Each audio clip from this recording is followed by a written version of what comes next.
There's a city at the bottom of the Black Sea. Not a ruin, not scattered stones worn smooth by currents. An actual city. Streets intact. Houses standing. Wooden beams that should have rotted away 7,000 years ago, preserved perfectly in the lightless, oxygen-starved water 300 feet down. The fishing nets are still there, hanging where someone left them one morning, probably thinking they'd come back that afternoon. They never came back. Nobody came back, because in a span of time so short it barely registers in geological records, the entire world of these people was swallowed by the sea. Their fields, their villages, their holy places, thousands of square miles of coastline, all of it drowned under hundreds of feet of salt water that came roaring through the Bosphorus Strait like a tsunami that never stopped. For decades, this was just a story, a legend, another version of the flood myth that appears in practically every ancient culture from Mesopotamia to the Americas.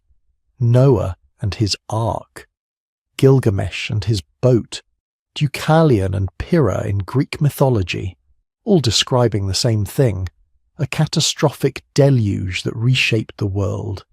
Myths, that's what archaeologists called them. Poetic explanations for things ancient peoples didn't understand. Cultural memories mixed with religious symbolism. Then, in 1997, two marine geologists named William Ryan and Walter Pittman published a theory that changed everything. They proposed that around 5,600 BCE, something genuinely apocalyptic happened at the Black Sea. The Mediterranean, swollen with meltwater from retreating glaciers, finally breached the natural barrier at the Bosphorus. What followed was a flood of such magnitude it would have been visible from space. We're not talking about rising water levels over centuries. We're talking about a waterfall 200 times the volume of Niagara Falls, pouring into what was then a freshwater lake, raising sea levels by inches per day, drowning 60,000 square miles of inhabited coastline in less than a year. At first, the scientific community was skeptical. Sure, it was a compelling theory. Yes, the geological evidence supported a sudden flooding event, but proof, actual physical evidence of the civilizations that would have been destroyed, that was harder to find. Until they started looking beneath the waves. If you're using this to fall asleep, that's literally why I make it. So subscribe maybe, and tell me where you are and what time. I love checking comments. Tokyo at sunrise, Toronto at midnight, all listening to the same drowned cities. What they found down there defied expectations. The Black Sea's unique chemistry, its anoxic depths where almost no oxygen exists, created a time capsule unlike anything else on Earth. Wood doesn't rot. Metal doesn't corrode as quickly. Even organic materials that would normally disappear within decades have lasted for millennia. Ancient shipwrecks sit on the seafloor, with their masts still standing, their rigging still attached. Archaeologists found a Greek trading vessel from 400 BCE in such pristine condition you can see the rope marks where sailors tied off the sails. The oldest intact shipwreck ever discovered, looking like it sank last year, not 2,400 years ago. But the ships are just the beginning.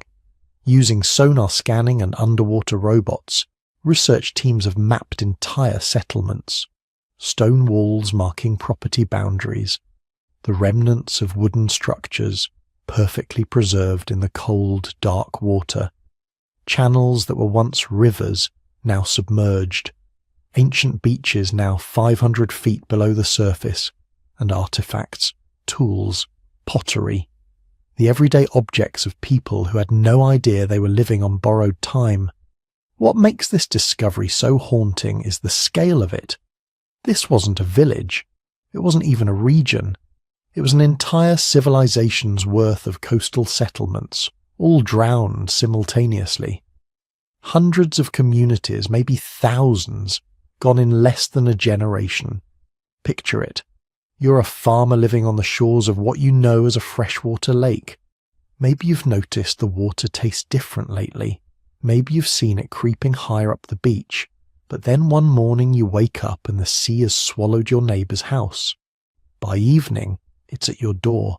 By the next day, you're running inland with whatever you can carry, watching your entire world disappear beneath the waves behind you. Some didn't run, some couldn't. And now they're down there too, in the drowned cities, in the houses that became their tombs. This is the story of the Black Sea's buried coasts, of the people who lived there, who died there, who left behind a perfectly preserved snapshot of life at the edge of catastrophe, of the scientist who found them, and of what this discovery means for our understanding of ancient history, climate change, and the flood myths that humanity has been telling for 7,000 years. Because it turns out, they weren't myths at all. They were memories. 12,000 years ago, the Black Sea wasn't a sea at all. It was a lake, an enormous freshwater lake sitting 500 feet below where the surface is today. Picture it. A body of water roughly the size of modern California, completely isolated from the Mediterranean, completely isolated from the oceans. Its shores were lush, temperate, perfect, and people lived there. They had no idea they were living in a place that would one day become a tomb. The lake they knew wasn't like the hostile, nearly lifeless sea that exists today. Modern Black Sea water is stratified, with a layer of toxic hydrogen sulfide below about 150 meters that kills almost everything. But the ancient lake was different. It was oxygenated all the way to the bottom. Fish thrived in its waters. Freshwater species we can identify from sediment cores. Pike, perch, sturgeon. The kind of fish you could catch with simple nets and feed a family for days. The shores were even better. Because here's what matters about the end of the Ice Age. It wasn't just that glaciers melted and sea levels rose. The climate was transforming. Temperatures were stabilizing at levels that were actually ideal for human habitation. Not too hot, not too cold. The regions around this ancient lake experienced what we'd now call a Mediterranean climate. Warm summers, mild winters, reliable rainfall. This created something remarkable, an ecosystem that was basically a Neolithic paradise. The lake provided abundant fresh water, which sounds obvious, but think about what that meant. No salt contamination, no tidal fluctuations destroying settlements, just consistent drinkable water as far as the eye could see. The surrounding lands were covered in mixed forests, oak, beech, hornbeam. These weren't impenetrable jungles.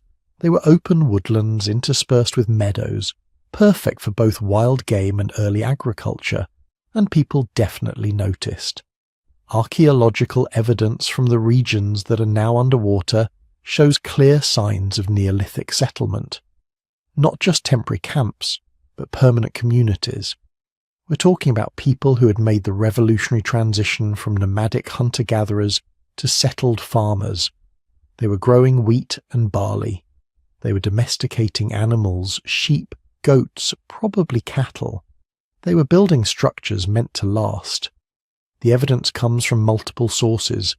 Sediment cores pulled from the Black Sea floor contain pollen signatures that tell us exactly what plants were growing around the ancient lake. The pollen doesn't lie. It shows cultivated grains appearing in the record around 9,000 years ago. It shows clearance of forests, probably for agriculture. It shows the unmistakable signature of human landscape modification. But the really compelling evidence comes from the ancient coastline itself. See, when the flood came and the lake level rose, it didn't just cover the old shores, it preserved them. Under hundreds of feet of water protected from erosion and weathering, those ancient beaches and coastal plains have remained remarkably intact. And when marine archaeologists finally figured out how to survey them properly in the late 20th century, they found something extraordinary. Structures. We're not talking about crude shelters. These were sophisticated buildings, stone foundations, post holes indicating wooden superstructures, storage pits for grain, hearths for cooking, all the markers of permanent settlement. Some sites show evidence of multiple occupation phases, meaning people lived there for generations, building, rebuilding, improving their homes over decades or centuries. The settlements weren't random either. They show systematic planning, houses clustered together for mutual protection, shared spaces that might have been communal work areas or gathering places, defensive positioning on high ground overlooking the lake. These people were thinking long-term. They were creating communities, not just surviving day to day, and they were thriving. The combination of lake fishing, agricultural production, and hunting in the surrounding forests created an economic system that could support relatively large populations. We can estimate from settlement patterns that some communities might have numbered in the hundreds. That's huge for the Neolithic period. Most contemporary settlements elsewhere were tiny, maybe 20 or 30 people. But the ancient Black Sea shores had resources to spare. The fishing alone would have been extraordinary. Modern fisheries in freshwater lakes show that well-managed stocks can provide enormous yields.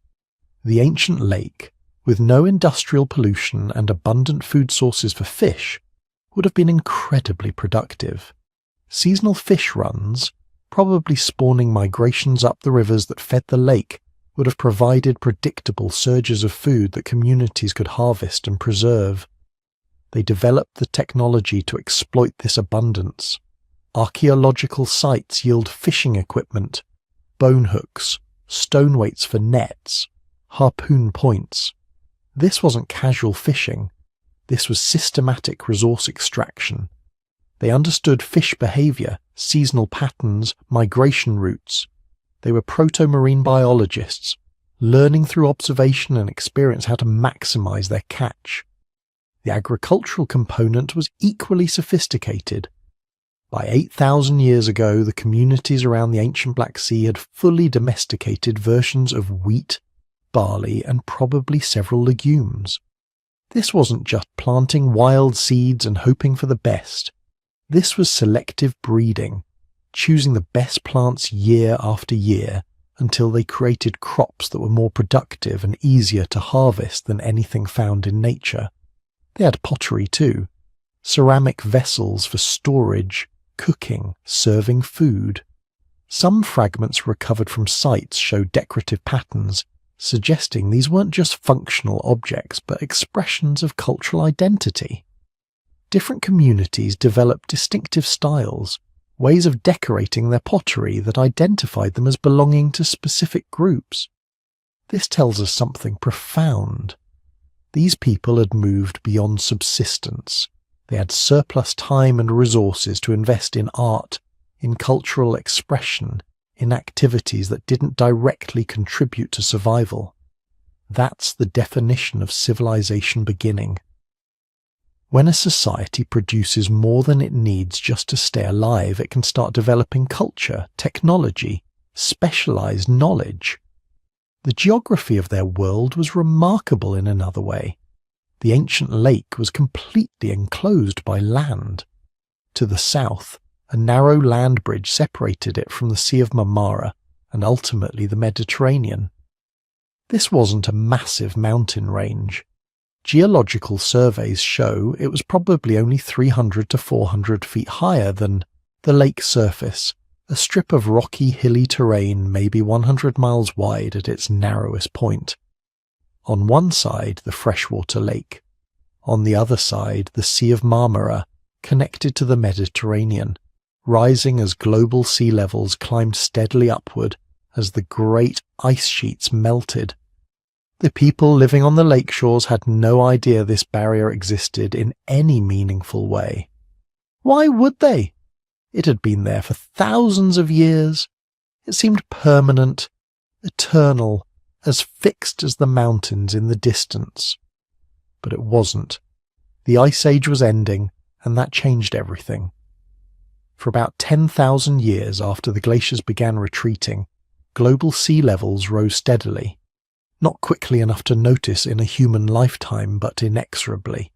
Inches per decade, feet per century. The Mediterranean rose, the Sea of Marmara rose, and the ancient lake just sat there, trapped behind its land barrier, 500 feet below. The people living on those shores had no frame of reference for what was coming.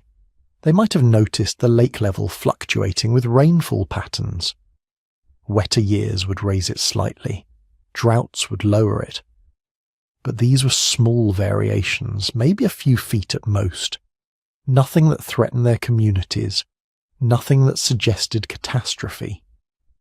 Daily life followed seasonal rhythms. Spring would bring planting season, farmers preparing fields, selecting seeds from the previous year's harvest, carefully planting in patterns that maximized yield. Summer meant tending crops, fishing in the lake, hunting in the forests. Autumn brought harvest, the critical time when all the year's agricultural work paid off. Storage pits filled with grain, animals slaughtered and meat preserved for winter. Winter was the quiet time, a chance to repair tools, make pottery, work on crafts. This was probably when social bonds strengthened. Communities gathering in longhouses, sharing food, telling stories. Maybe this was when they developed the myths and legends that would eventually be passed down through generations, transformed and adapted, becoming the flood narratives we still recognize today. Children grew up learning the skills they'd need to survive. Boys probably learned hunting, fishing, tool making from their fathers and uncles. Girls learned agriculture, pottery, textile production from their mothers and aunts. But this wasn't rigid. In small communities, everyone needed multiple skills. A bad hunting season meant more reliance on fishing and farming. A crop failure meant more intensive hunting. They probably traded with other communities too. Archaeological evidence shows objects that came from hundreds of miles away. Obsidian from Anatolia, amber from the north, seashells from the Mediterranean, brought overland across that land bridge. This means communication networks, relationships between distant groups, possibly elaborate gift exchange systems that maintained peace and allowed resource sharing. Their technology was impressive by Neolithic standards. They had moved far beyond simple chipped stone tools. They were grinding and polishing stone axes, creating tools that could fell trees efficiently. They were making sophisticated ceramic vessels using coil building techniques. They were probably weaving textiles from plant fibers or animal wool. They had fire completely mastered, using it for cooking, heating, pottery firing, land clearing. Some communities were probably starting to work copper. The Neolithic was giving way to the Chalcolithic, the Copper Age. Simple copper objects, ornaments, maybe basic tools, appear in the archaeological record from regions around the ancient Black Sea. This represents another technological leap, understanding that certain rocks, when heated in specific ways, produce metal.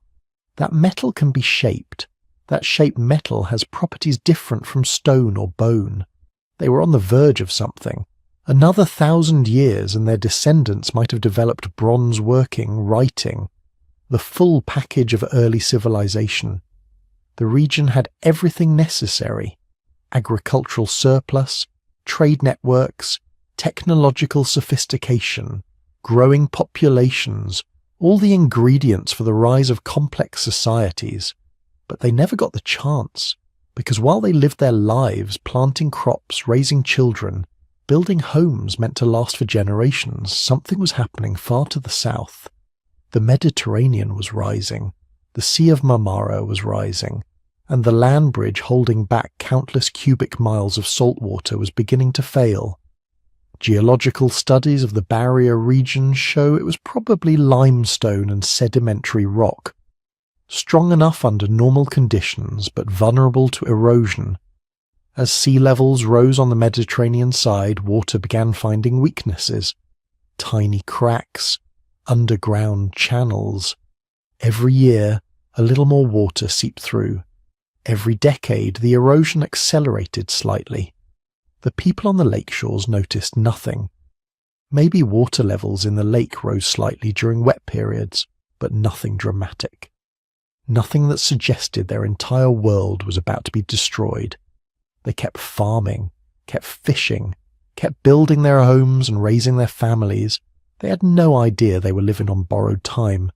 No way to know that within a few years, maybe a few decades, the land bridge would fail catastrophically and their paradise would become a drowning basin. No way to understand that they were creating the archaeological evidence that would, 10,000 years later, help us understand what happened when the ancient world drowned. They were just living, doing what humans do, building communities, raising children, trying to create something lasting in a world they thought was stable and predictable, a world that was about to prove them devastatingly wrong. Picture a ridge of land stretching across what is now the Bosphorus Strait. It's 5,600 BCE, give or take a century. For thousands of years, this natural dam has held back the Mediterranean Sea, protecting a vast freshwater lake to the north. The lake, what we now call the Black Sea, sits about 500 feet lower than the ocean beyond the ridge, maybe more. Nobody's standing there with surveying equipment, but the geological record is clear. There's a massive difference in elevation, and it's been stable for a very long time. Then something changes. It could have started with earthquakes. The region is tectonically active, always has been.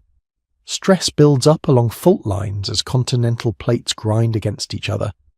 Maybe there was a major quake, or a series of them, weakening the rock and soil that form the barrier. Or perhaps it was simpler than that. Maybe thousands of years of erosion finally wore the barrier thin enough that water started seeping through. A trickle at first, barely noticeable, then more. The Mediterranean was higher, so it wanted to flow downhill. Basic physics. But once it started, there was no stopping it.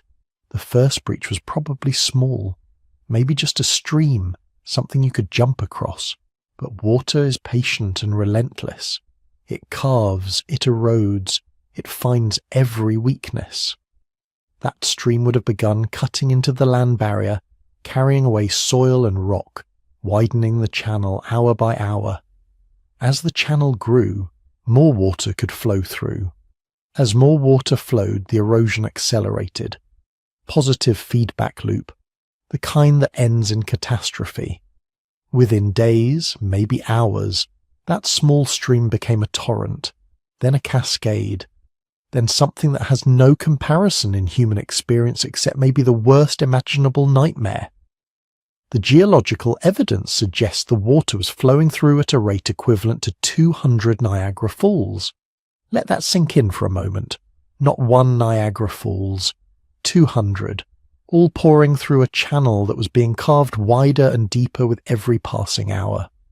The noise alone would have been apocalyptic, a constant thunder that you could hear for hundreds of miles. The ground would have shaken. The air would have been filled with mist and spray, creating permanent rainbows over the catastrophe. And this wasn't over in a day or a week. This went on for months, maybe years. Some estimates suggest the Mediterranean poured into the Black Sea basin for 2 years straight before the water levels finally equalized. Now think about what's happening to the freshwater lake during this time. It's rising, fast. The most conservative estimates suggest the water level was going up about 6 inches per day. That might not sound like much. 6 inches. You can measure that with a ruler, but spread that across thousands of square miles of coastline, and you're talking about entire landscapes disappearing while people sleep. Villages that were half a mile from the water in the morning would be underwater by evening. Fertile valleys where families had farmed for generations would vanish in a week. 6 inches per day, every single day, for months or years. There was no high ground to retreat to, not really. The northern shore of the Black Sea is basically a plain that extends for hundreds of miles inland. When the water started rising, there was nowhere to go except away. Just keep moving, keep fleeing, always staying ahead of the advancing sea. And it wasn't just the water itself. As the sea level rose, it would have pushed up through river valleys and deltas, working its way inland along every watercourse. Communities that thought they were safe because they weren't directly on the coast would have found salt water flowing up their rivers, poisoning their drinking water, killing their crops. The flooding would have been coming from multiple directions at once. The archaeological evidence tells us this happened incredibly fast in geological terms. Core samples taken from the Black Sea floor show a distinctive transition layer. Below it, freshwater sediments filled with pollen from lakeside plants and shells from freshwater mollusks. Above it, saltwater sediments with marine organisms, and the transition between these two layers is sharp, not gradual, not a slow mixing over centuries. Sharp, like someone flipped a switch. This is the signature of catastrophic change. Researchers have mapped ancient river valleys on the Black Sea floor, channels that were carved when the basin was a lake, and the rivers flowed into it at a much lower elevation. These valleys end abruptly at what was once the coastline, then continue as underwater canyons cutting across the continental shelf. The preservation is remarkable. After 7,600 years underwater, you can still see the topography of the drowned landscape. The contours of hills, the courses of streams, the places where the land gently sloped down to the ancient lakeshore. And everywhere across this submerged landscape there are signs of human habitation. Stone tools, pottery fragments, the remains of structures, all of it buried under hundreds of feet of water and covered by thousands of years of marine sediment.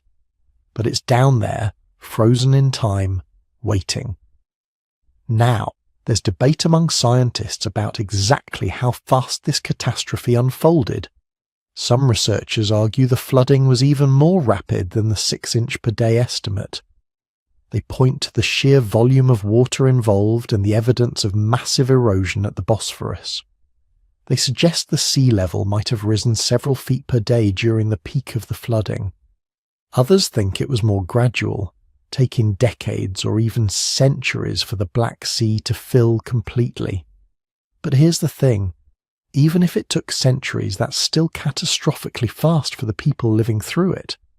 A human lifetime is maybe 70 years if you're lucky, probably less in the Neolithic. If the sea level rose 500 feet over 2 centuries, that means it went up 2.5 feet every year. That's still villages disappearing, coastlines retreating miles inland, entire regions becoming uninhabitable within a single generation.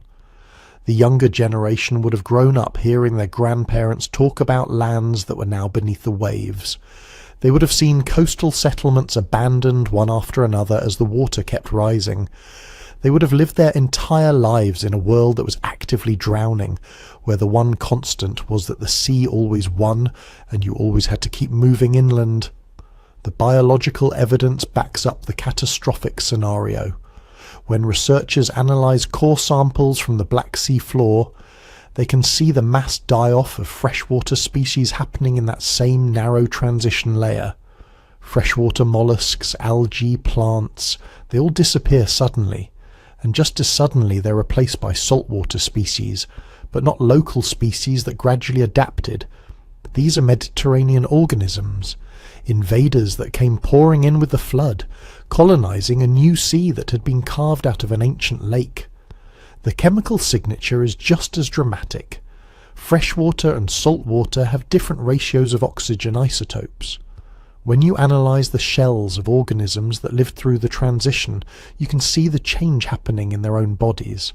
Freshwater organisms show freshwater isotope signatures. Then suddenly those signatures shift towards saltwater values, then the organisms die. They didn't have time to adapt. The change was too fast, too extreme, but the most haunting evidence comes from the Black Sea's deep waters. Below about 150 metres, the Black Sea is anoxic. No oxygen, no life, nothing but hydrogen sulfide and darkness. This condition was created by the flood. When all that salt water poured in, it was denser than the fresh water already in the basin. It sank to the bottom and stayed there, creating a permanent stratification. The deep fresh water, now trapped beneath a layer of salt water, couldn't mix with the surface anymore. It couldn't be replenished with oxygen. Over time, it became a dead zone, a toxic layer that has persisted for 7,600 years. And this anoxic layer has preserved everything that sank into it. Shipwrecks that would have rotted away centuries ago in normal seawater are still intact down there, their wood preserved, their ropes still coiled, their cargoes still in place.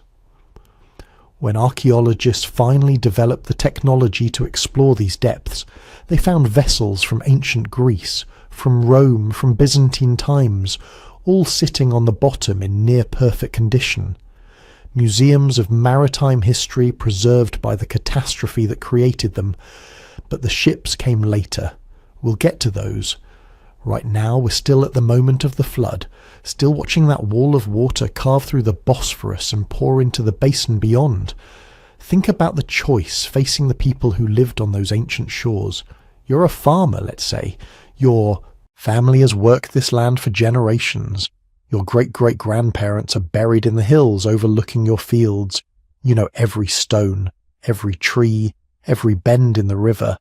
This is your world, the only world you've ever known. Then one day, someone comes running from the south. They're talking about something impossible. The water, they say, the lake, it's rising. Villages are flooding. People are fleeing north. You don't believe it at first. The lake has always been there, stable, reliable. But then you go look for yourself, and you see the water is indeed higher than it was last month, higher than it was last year. The beach where you used to gather shellfish is gone. The reed beds where you set fish traps are submerged. Maybe you decide to move your family to higher ground. Just temporarily, you tell yourself, just until things settle down.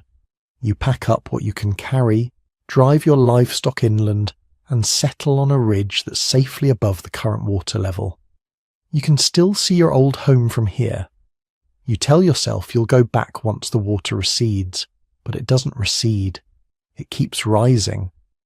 A month later, your old home is underwater. The fields where you grew wheat are now part of the lake. You can still see your roof beams poking above the surface, but the water is rising over them even as you watch. You move further inland, then further still. Then you realize this isn't going to stop.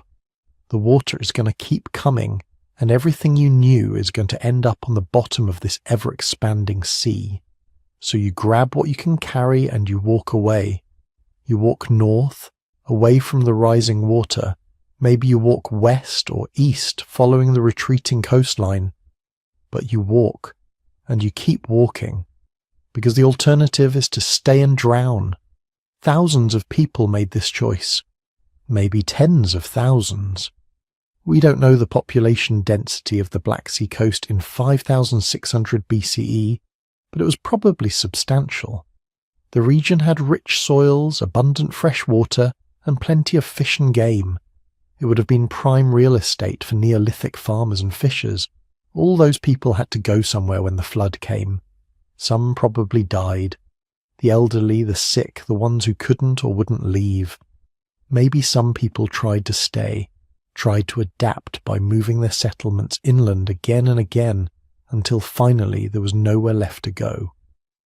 Maybe some communities managed to load their possessions onto boats and float to safety. But most people probably just walked. Refugees from a drowning world, carrying whatever they could, heading anywhere that wasn't underwater. And here's where the story gets really interesting. Because when you have thousands of people suddenly displaced by catastrophe, they don't just vanish. They go somewhere. They settle in new regions. They tell their stories to their children and grandchildren. They turn their trauma into myth, into legend, into the foundational narratives that shape cultures for thousands of years. There are flood stories scattered across the ancient world. The Epic of Gilgamesh from Mesopotamia describes a flood that covered the earth, sent by the gods to destroy humanity. The biblical story of Noah tells almost the same tale. The Greeks had Deucalion, who survived a flood sent by Zeus. The Hindus have Manu. Nearly every ancient culture around the Mediterranean and Near East has some version of the same story. A great flood, divine anger, a few survivors who rebuild civilization afterward. For a long time, scholars thought these were just myths, universal stories that humans tell to explain natural disasters, to make sense of the frightening power of nature. But what if they weren't just myths? What if they were memories? The Black Sea flood happened at exactly the right time to have influenced these stories.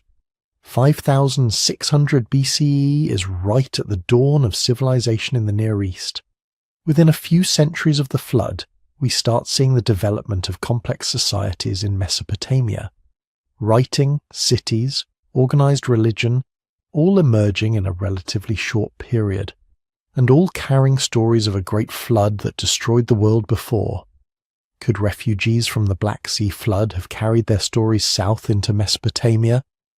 Could the trauma of watching your entire world drown have been so profound that it echoed through thousands of years of oral tradition before finally being written down in texts like Gilgamesh?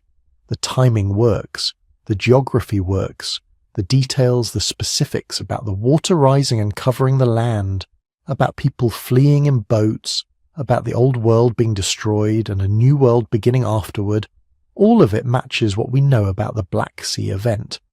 But there's a problem, a significant one. Not all scientists agree the flood was catastrophic enough to generate these myths. Some argue the sea level rise was gradual, that people had plenty of time to adapt and relocate. They point out that even 6 inches per day, while significant, isn't the kind of sudden, overwhelming deluge described in the flood myths. Those stories talk about water covering the earth in days, not years, and they might be right. Maybe the Black Sea flood was dramatic in geological terms, but not apocalyptic in human terms. Maybe the flood myths come from somewhere else entirely, from some other catastrophe we haven't identified yet.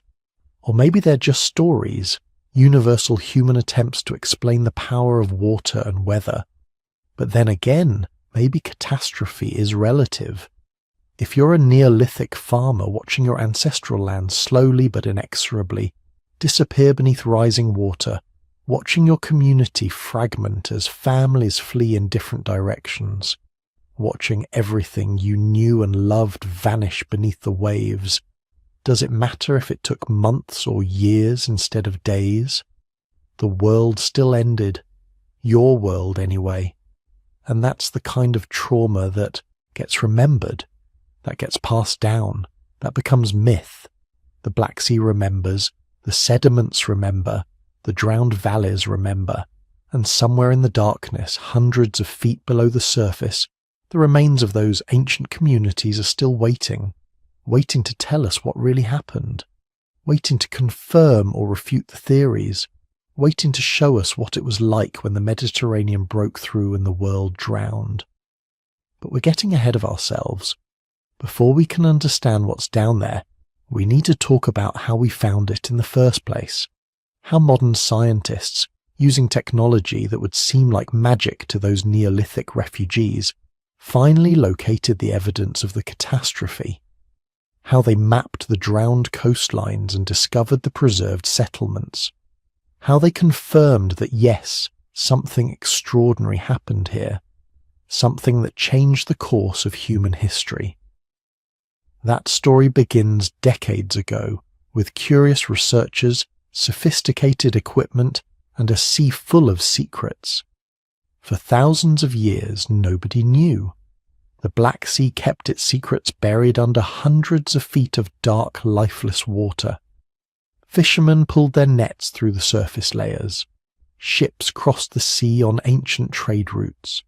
Coastal cities rose and fell along its modern shores.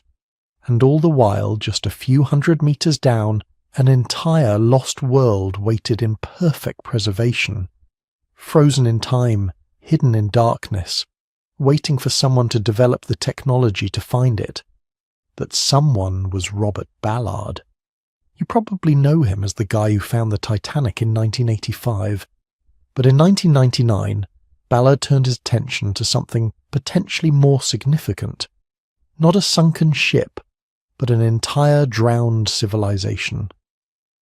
He'd read the theories about the Black Sea catastrophe, the idea that 7,600 years ago a massive flood had transformed the sea from a freshwater lake into a saltwater abyss.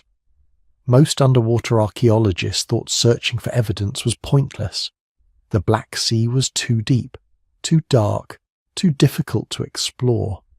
Any settlements that might have existed would have been destroyed by currents, buried under sediment, or eroded away by centuries of saltwater exposure. Ballard disagreed. He knew something most archaeologists didn't, something that would change everything. The Black Sea was unlike any other body of water on Earth. Below about 150 meters depth, there is no oxygen. None. Zero. The water is completely anoxic, saturated with hydrogen sulfide from bacterial decomposition. Nothing can live down there. No fish, no crabs, no boring mollusks that eat through wooden ships. Most importantly, no bacteria capable of decomposing organic materials. This meant anything that sank below that 150-meter threshold would be preserved. Not just preserved like objects in other shipwrecks, slowly deteriorating over centuries. Perfectly preserved. Wood that should have rotted away, thousands of years ago still intact. Rope and fabric undisturbed. Tools lying exactly where they were dropped. If there were ancient settlements down there, they wouldn't just be ruins. They would be time capsules, frozen moments from the moment the flood hit. Ballard assembled an expedition team and headed to the Turkish coast in September 1999.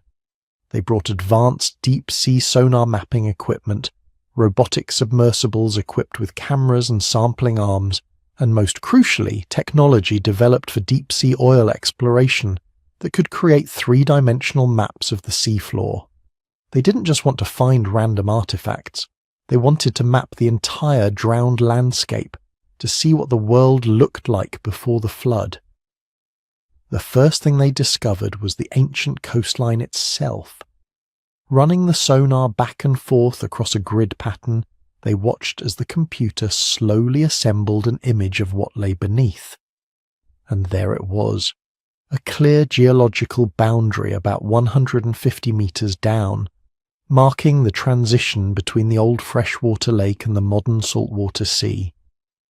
This was the shoreline where people had lived 7,600 years ago, the edge of the world before the Mediterranean broke through.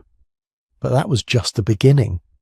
As they continued mapping, following the ancient coastline, they found something that made everyone on the research vessel stop and stare at the monitors. A river valley.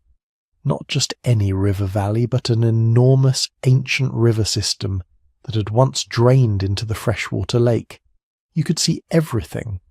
The main channel winding across what was now the seafloor, tributary streams branching off, even the natural terraces where sediment had built up over thousands of years before the flood.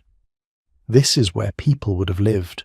River valleys meant fresh water, fertile soil, fish, transportation routes. Every major early civilization emerged along rivers for exactly these reasons. If there were settlements, they would be here, clustered along these ancient waterways that now lay hundreds of feet underwater in total darkness. Ballard's team deployed their submersibles. Imagine piloting a remote-controlled vehicle through absolute blackness, your only view coming from lights mounted on the sub, illuminating just a few meters of seafloor at a time. They followed the ancient river channel, cameras recording every detail. Hours of nothing but sediment, the occasional modern shipwreck, fish swimming through their lights. Then, on September 13, 1999, They saw it. A structure. Man-made, unmistakable. Carefully cut beams arranged at right angles. Notches carved to fit other pieces of wood that had long since shifted position. It was a building, or what remained of one, collapsed but preserved. The wood was still solid, not petrified, not decomposed, just old. 7,600 years old, resting on the seafloor exactly where it had stood when the flood came. The discovery sent shockwaves through the archaeological community. This wasn't supposed to be possible. Wood doesn't survive that long underwater. Except here, in the anoxic depths of the Black Sea, it did. The submersible's robotic arms carefully collected samples. Carbon dating would later confirm what Ballard already suspected. This structure dated to approximately 5,500 BCE, right around the time the flood would have occurred. But one structure could be a fluke, an outlier. They needed more evidence. Over the following weeks, Ballard's team discovered multiple sites along the ancient coastline, worked stone that clearly showed human tool marks, ceramic fragments that had once been pottery, storage vessels, cooking implements. Most remarkably, they found these artifacts in context, meaning they were still in meaningful arrangements, not scattered randomly by currents, but lying where they had been used, where people had dropped them when they fled the rising waters. At one site, the submersible found what appeared to be a stone tool manufacturing area.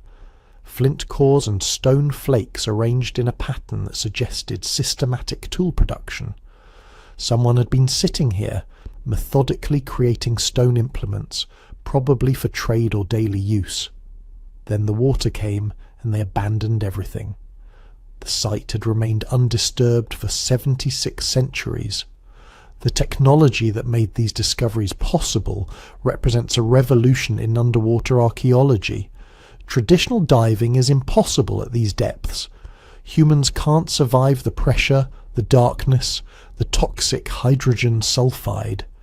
Even modern submarines struggle with the conditions. Everything has to be done with remotely operated vehicles, ROVs, guided by technicians watching video feeds from the surface. The ROVs used in Black Sea exploration are marvels of engineering. They're equipped with high-definition cameras that can see in near-total darkness, sonar systems that map the seafloor in 3 dimensions, and robotic arms precise enough to collect tiny artifacts without disturbing the surrounding context. They can stay down for days at a time, powered and controlled through cables connecting them to the surface ship. But even with this technology, the work is incredibly challenging. You're working blind, essentially. The ROV pilots are looking at screens, trying to interpret what they're seeing through murky water in artificial light. Distance and size are difficult to judge. Objects that look small might be huge, or vice versa. And you're doing all this while the research vessel fights currents and waves on the surface, causing the ROV to drift and sway unpredictably. The pressure at these depths is crushing, literally. At 150 meters, the pressure is about 16 times atmospheric pressure at sea level. Equipment failures are common. Lights burn out, cameras flood, robotic arms jam. Every dive is expensive, time-consuming and risky. You might spend days preparing for a single ROV deployment, then have a critical system fail minutes after reaching the seafloor. But the potential rewards make it worthwhile. Since Ballard's initial discoveries, other expeditions have continued the work.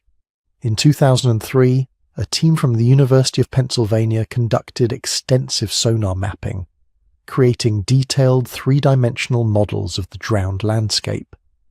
They identified dozens of potential archaeological sites, places where geological features and sonar readings suggested human settlement.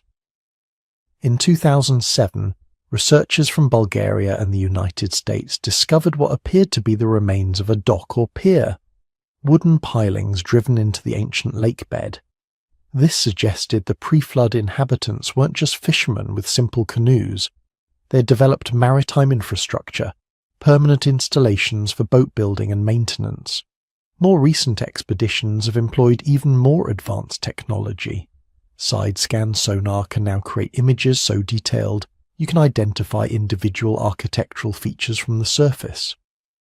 Multi-beam sonar arrays map entire square kilometers of seafloor in a single pass, and new generations of ROVs can collect samples, take measurements, and create photogrammetric reconstructions of sites, all without human divers ever entering the water. The most exciting developments involve artificial intelligence and machine learning. Researchers are training computer systems to analyze sonar data and automatically identify potential archaeological features. The Black Sea floor is enormous, covering over 436,000 square kilometers. Searching it all manually would take centuries, but AI can scan the data in days, flagging anomalies and structures that deserve closer investigation. Every expedition brings new discoveries. In 2016, researchers found what appeared to be a complete preserved fishing net. The fibre still intact after 7,600 years. In 2018, they discovered ceramic vessels that still contained residues, opening up possibilities for analysing ancient diet and agriculture. In 2021, they located what might be the remains of a larger settlement. Multiple structures clustered together along an ancient stream bed. Each discovery adds another piece to the puzzle. We're not just finding random artifacts anymore. We're mapping an entire lost landscape, reconstructing what life was like before the flood. The ancient river valleys, the settlements along their banks, the boats and docks and tools and homes of a people who had no idea they were living on borrowed time. The Black Sea's unique conditions mean we're finding things that would never survive anywhere else. Wooden artifacts that would have rotted away in other seas are here in near-perfect condition. Organic materials that normally decompose within decades have lasted millennia. We're seeing details of ancient life that archaeologists excavating land sites could only dream of, but we've only scratched the surface. Most of the ancient coastline remains unexplored. Hundreds, maybe thousands of sites are still waiting to be discovered. With each passing year, technology improves, making it cheaper and easier to explore these extreme depths. What once required a major expedition with a dedicated research vessel can now be done with smaller teams and portable equipment. The question is no longer whether there's a lost world down there. We know there is. The question is how much survived, how well preserved it is, and what it can teach us about the people who lived through one of the most catastrophic events in human history. The answer is slowly emerging from the darkness. One sonar scan, one ROV dive, one preserved artifact at a time. Picture this. You're in a submersible, descending through the cold darkness of the Black Sea. The sunlight fades quickly, turning from blue to indigo to black. Your lights cut through water that's been undisturbed for thousands of years. The descent continues, 50 meters, 100 meters, 150 meters, and then, suddenly, impossibly, walls appear in your viewport. Not natural rock formations. Walls, built by human hands, standing exactly where they were placed 7,600 years ago, when the Mediterranean came crashing through the Bosphorus and drowned an entire civilization in a matter of months. This isn't science fiction. This is what archaeologists have actually found beneath the Black Sea, and what they're discovering is rewriting everything we thought we knew about Neolithic societies, underwater preservation, and the lost world that existed before the flood. The first confirmed settlements were discovered off the coast of Bulgaria, near the town of Sozopol. Not just scattered artifacts or isolated structures, but actual settlement complexes. Foundations laid out in organized patterns, stone walls still standing at angles that match architectural traditions from surrounding land sites, post holes where wooden supports once held up roofs and walls, and most remarkably, all of it preserved in conditions that are completely unique in the world of underwater archaeology. The Bulgarian sites sit at depths between 80 and 120 metres. That might not sound dramatic compared to deep ocean trenches, but it places them in what Black Sea researchers call the death zone. Below about 150 metres, the Black Sea contains no oxygen. None. The deepest parts of this sea are filled with hydrogen sulfide, a toxic gas that kills everything except specialised bacteria. But between 100 and 200 metres, you hit this strange transition layer where oxygen disappears, but the water isn't quite toxic enough to dissolve everything immediately. It's in this narrow band that the drowned settlements have survived, frozen in time like biological time capsules. What makes these sites so extraordinary isn't just that they exist, it's what's still there. On land, archaeological sites from 7,600 years ago typically preserve only the most durable materials. Stone foundations, ceramic fragments, maybe some charred wood if conditions are right. Organic materials, fabric, rope, leather, wood, they decay within decades or centuries at most. But in the anoxic waters of the Black Sea, the normal rules of decomposition don't apply. Without oxygen, the bacteria and organisms that break down organic matter can't survive. So things just sit there, unchanged, waiting. The first time researchers brought up samples from these sites, they couldn't believe what they were seeing. Wooden beams with tool marks still visible, rope made from twisted plant fibres that were still flexible after 7,600 years underwater, leather fragments that still showed stitching patterns, baskets woven from reeds that maintained their original shape. It was like opening a tomb that had been sealed the day the flood arrived, because in a very real sense that's exactly what it was. The most extensively studied site lies off the Bulgarian coast near Cape Shabla. Surveys using side-scan sonar and remotely operated vehicles have mapped an area covering roughly 3 square kilometres. The settlement wasn't built all at once. The architectural evidence shows at least 3 distinct construction phases, suggesting the community lived here for multiple generations before the flood arrived. The earlier structures are simple, rectangular foundations measuring roughly 4 by 6 metres, the size of a modest single-room dwelling. Post holes at regular intervals indicate they used vertical wooden posts to support walls and roofs, probably filling the spaces between posts with wattle and daub, woven branches covered with mud and clay. But the later structures are different, larger, more complex. Some foundations show multiple rooms with internal divisions. Others have what appear to be communal spaces, open areas surrounded by structures on 3 sides. This isn't random building. This is settlement planning, evidence of a community making decisions about how to organise shared space. The walls themselves tell stories. They're made from local stone, probably gathered from the coastline that once existed just metres from these structures. But the stones aren't just piled haphazardly. They're selected for size and shape, then fitted together with remarkable precision. Some walls still stand 3 or 4 courses high. Whoever built these settlements understood weight distribution and structural stability. They weren't primitive. They were skilled builders creating permanent homes. The artifacts recovered from these sites are rewriting our understanding of Neolithic Black Sea cultures. Pottery fragments show sophisticated firing techniques and decorative patterns that match styles found at land sites in Bulgaria and Romania. But some vessels are unique, designs that don't appear anywhere else, suggesting these coastal communities were developing their own cultural identity. Stone tools recovered from the underwater sites include specialised implements for working wood, processing fish, and crafting leather. The tool assemblages are diverse, indicating these weren't single-purpose settlements.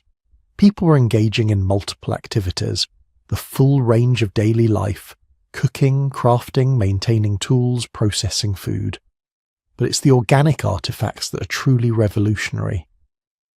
At a land site, you might find a few preserved seeds or charred grain if you're extremely lucky. At these Black Sea sites, researchers have recovered complete samples of food storage materials, nuts still in their shells, seeds showing bite marks from rodents, fish bones with cut marks from stone knives, evidence of specific butchering techniques. These materials let us reconstruct diet and subsistence patterns with precision that's usually impossible for Neolithic sites.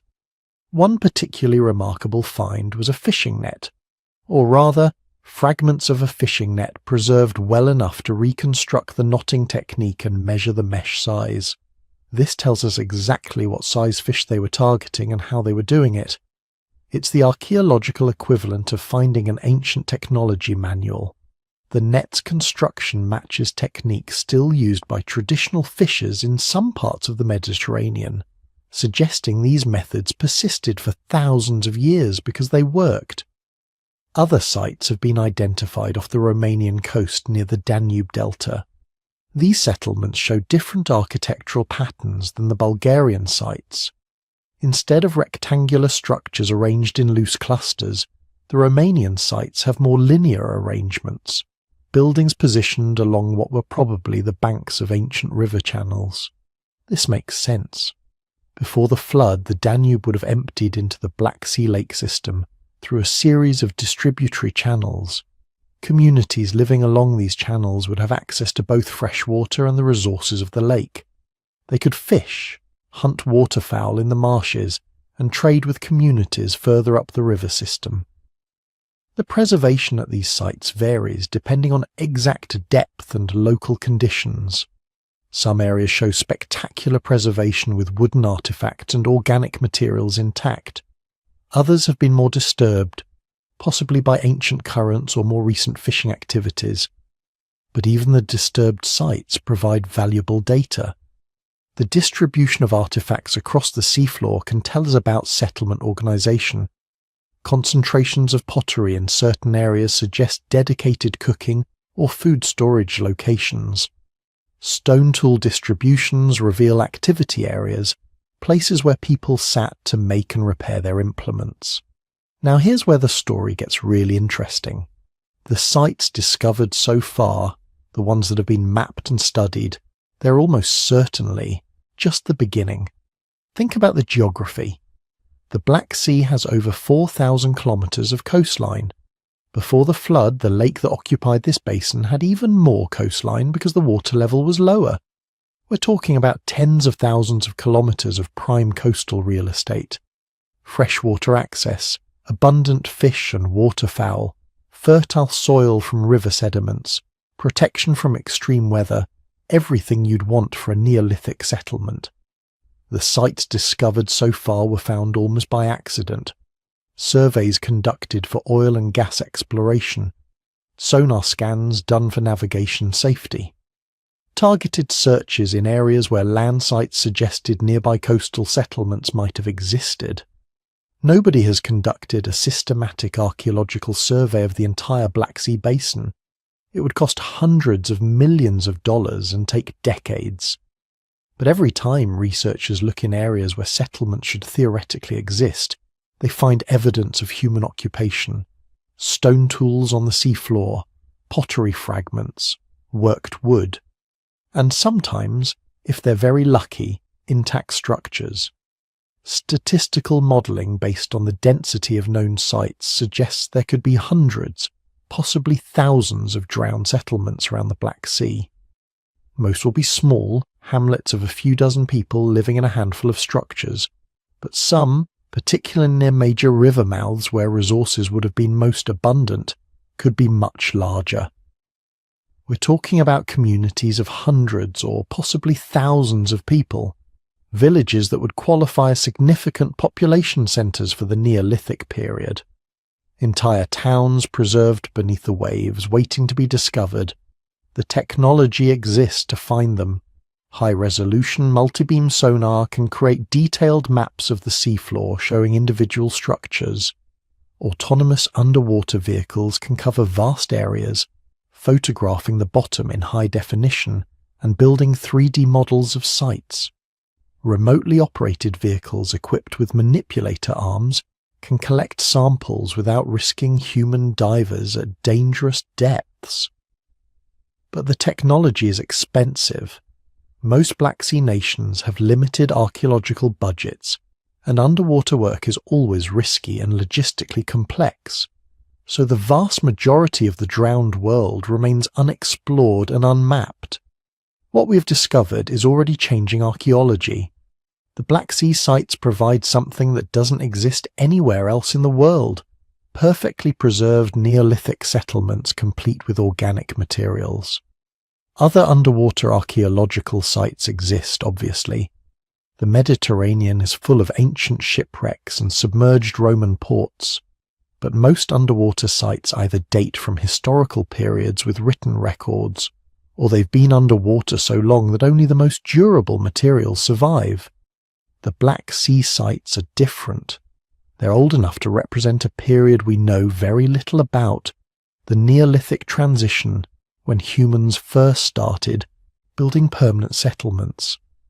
But they're young enough that the flood which drowned them is within the range of historical memory, possibly even the origin of flood myths that appear in multiple ancient cultures. And the preservation is simply unmatched. Researchers comparing Black Sea artifacts to similar materials from other underwater sites describe the difference as shocking. A wooden artifact from a Mediterranean wreck might show the basic shape and some surface details. The same artifact from the Black Sea looks like it was submerged yesterday. Tool marks are crisp, wood grain patterns are visible, even paint or dye residues sometimes survive. It's preservation quality that approaches what you'd find in permanently frozen archaeological sites in the Arctic, except these sites are accessible year-round and don't require specialized cold weather equipment. What this means is that we're learning things about Neolithic life that would be impossible to discover any other way. The layout of settlements tells us about social organization. Were houses all roughly the same size, suggesting an egalitarian society? Or are some structures significantly larger and better built, indicating social hierarchy? The Black Sea sites show both patterns. Some settlements appear egalitarian with similar-sized structures arranged informally. Others show clear evidence of central planning and differentiation between structures. This suggests we're looking at a complex, regionally diverse culture, not a single homogeneous Neolithic society. The artifacts tell us about trade networks. Obsidian blades found at coastal sites came from sources in Anatolia, hundreds of kilometers away. Certain pottery styles show influences from multiple regional traditions.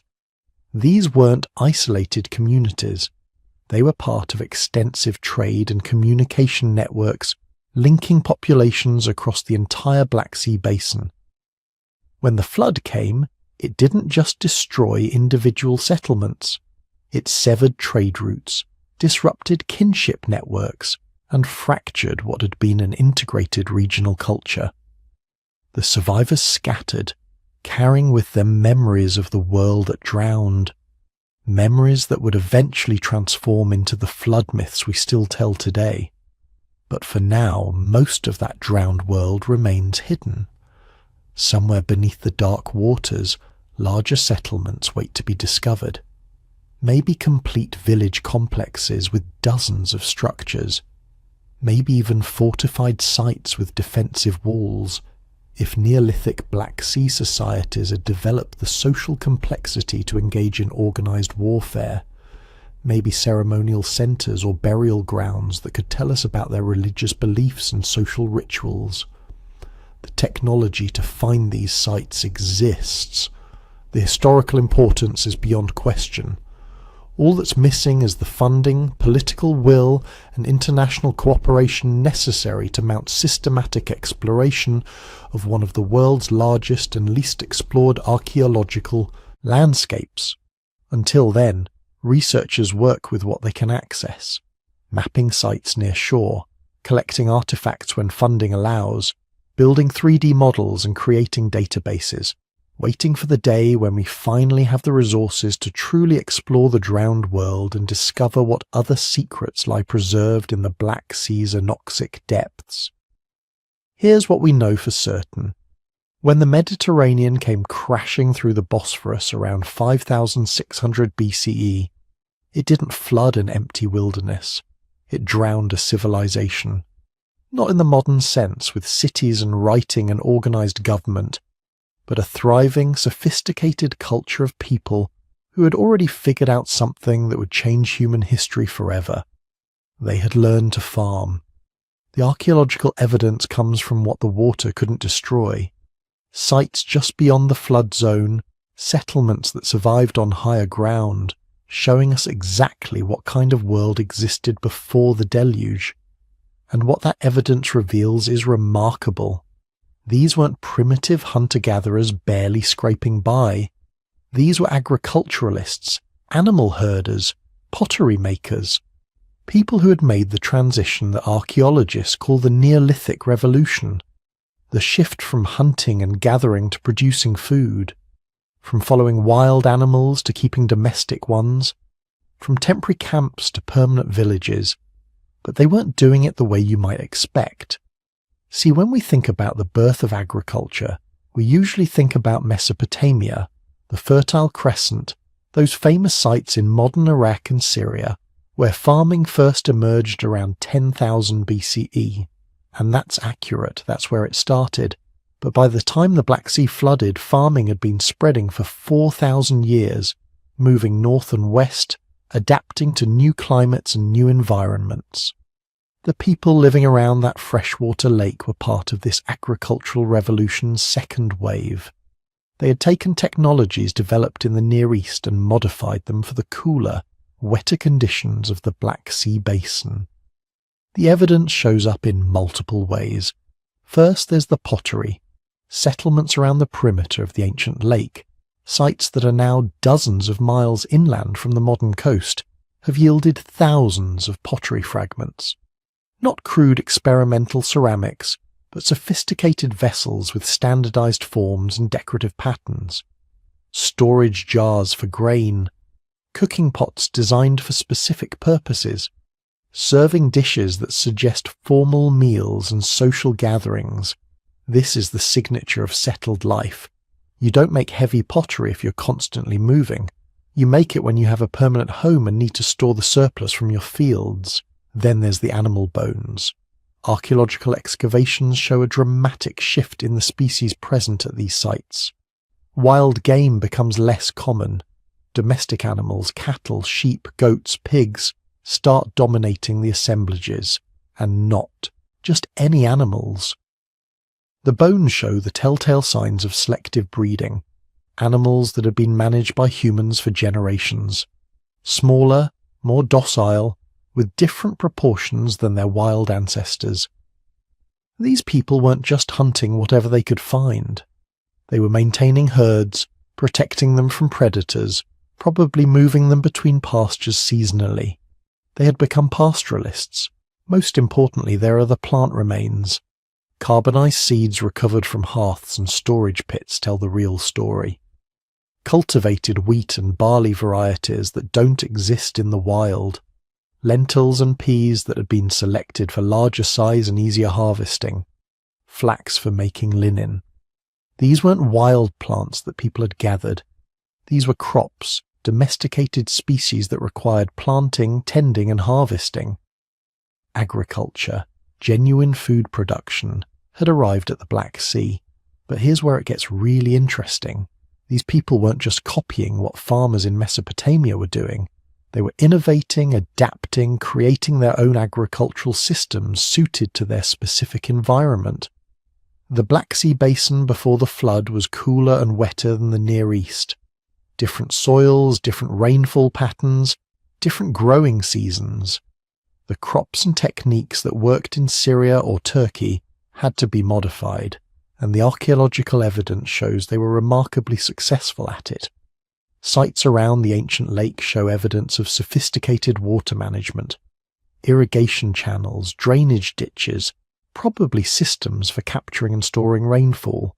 They had figured out how to make agriculture work in an environment that wasn't naturally suited to the crops they were growing.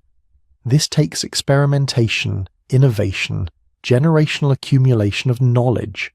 You don't just move to a new region and start farming. You have to learn, adapt, probably fail multiple times before you succeed. So who exactly were these people? Where did they come from originally? And here we enter much more speculative territory. Because unlike their tools and pottery and animal bones, the people themselves didn't leave direct evidence. No written records, obviously. No monumental architecture that could definitively link them to known cultures. Just the material traces of their daily lives and some tantalizing clues from linguistics and genetics.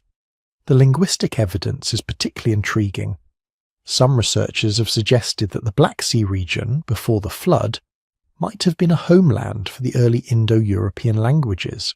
Now this is controversial. The Indo-European question, where these languages came from and how they spread, is one of the most hotly debated topics in archaeology and historical linguistics. But the Black Sea hypothesis has some compelling elements. Indo-European languages eventually came to dominate Europe, Iran, and much of South Asia. They include Greek, Latin, Sanskrit, Persian, and most modern European languages. Something caused these related languages to spread across an enormous area, carrying similar words for basic agricultural concepts, animals, and social structures. The question is what?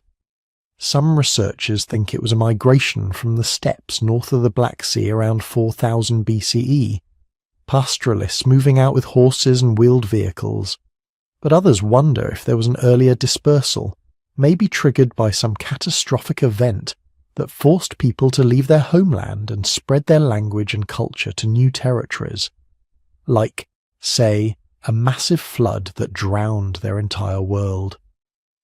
If the pre-flood Black Sea basin was indeed an Indo-European homeland, then the survivors fleeing the rising waters would have carried their language with them, some going north into the steppes, some west toward the Balkans and eventually Europe, some east toward Anatolia and Iran, each group adapting their ancestral language to new environments and new neighbours, gradually differentiating until they became the diverse Indo-European family we know today. It's a compelling scenario, but it's also speculative. Other researchers place the Indo-European homeland elsewhere or argue for different mechanisms of dispersal. The truth is, we don't know for certain who these people were or what language they spoke, but we do know they existed, and we know their world was destroyed. The genetic evidence adds another layer of complexity. Ancient DNA recovered from burials around the Black Sea region shows a population with mixed ancestry, connections both to early Near Eastern farmers and to indigenous hunter-gatherer populations from Eastern Europe. This matches what we'd expect. As agriculture spread north from its origins in Mesopotamia, farmers intermarried with local populations, creating new genetic and cultural combinations. The people around the Black Sea weren't a pure population transplanted from elsewhere. They were a blend, a synthesis of different ancestral groups who had come together in this fertile basin and created something new. But then their world ended, and those survivors, the ones who escaped the rising waters, they had to go somewhere. They had to rebuild. And this is where the flood might have changed history in ways we're only beginning to understand. Imagine you're one of those survivors. You've spent your entire life in a valley that offered everything: fertile soil, abundant water, good grazing for your animals, rivers full of fish. Then over the course of weeks or months it all disappears under salt water. Your fields are drowned. Your village is under water. Your ancestors' graves are lost beneath the waves. Everything you knew is gone. You flee, taking what you can carry. Your surviving livestock, some seed grain, your tools, your family. You walk for days or weeks until you find new territory. But you're not alone. Thousands of others are fleeing too, all moving away from the expanding lake, all looking for new land. The surrounding regions, which had their own established populations, suddenly have to absorb a massive influx of refugees. Some are welcomed, intermarrying with local groups and sharing their agricultural knowledge. Others have to fight for territory. Some probably perished, unable to adapt or find suitable land. But those who survived carried something with them beyond just their possessions. They carried a story, the memory of the world that drowned, the tale of how the waters came and destroyed everything their ancestors had built. And this story, this cultural trauma, might have spread far beyond the Black Sea region, because a flood narrative shows up in dozens of ancient cultures across Europe and the Near East. Not just the biblical story, but Greek myths, Sumerian legends, ancient Indian texts, all describing catastrophic floods that wiped out the old world. Could these diverse flood stories all stem from a single actual event? Could refugees from the Black Sea have carried their flood tale to surrounding regions, where it was adopted, adapted, and eventually became part of the foundational myths of multiple civilizations? It's possible. Trauma shapes culture in profound ways. A disaster that destroyed an entire world would have left psychological scars across generations. The survivors would have told their children about what was lost. Those children would have told their children. The story would have spread, evolved, taken on mythological dimensions, but retained the core memory of catastrophic inundation. The archaeological evidence shows clear disruption in settlement patterns across southeastern Europe around the time of the flood. Sites are abandoned, new sites appear in different locations, pottery styles change, indicating either population movement or cultural transformation. Something happened that reshaped the human landscape of the region, and the most likely explanation is that thousands of people were forced to relocate when their homeland was destroyed by rising water. Those people brought their agricultural knowledge, their animal herding practices, their pottery traditions, and their stories to new territories. They intermarried with local populations, creating new genetic and cultural combinations. They adapted their farming techniques to new environments, spreading agricultural practices into regions that had been dominated by hunter-gatherers.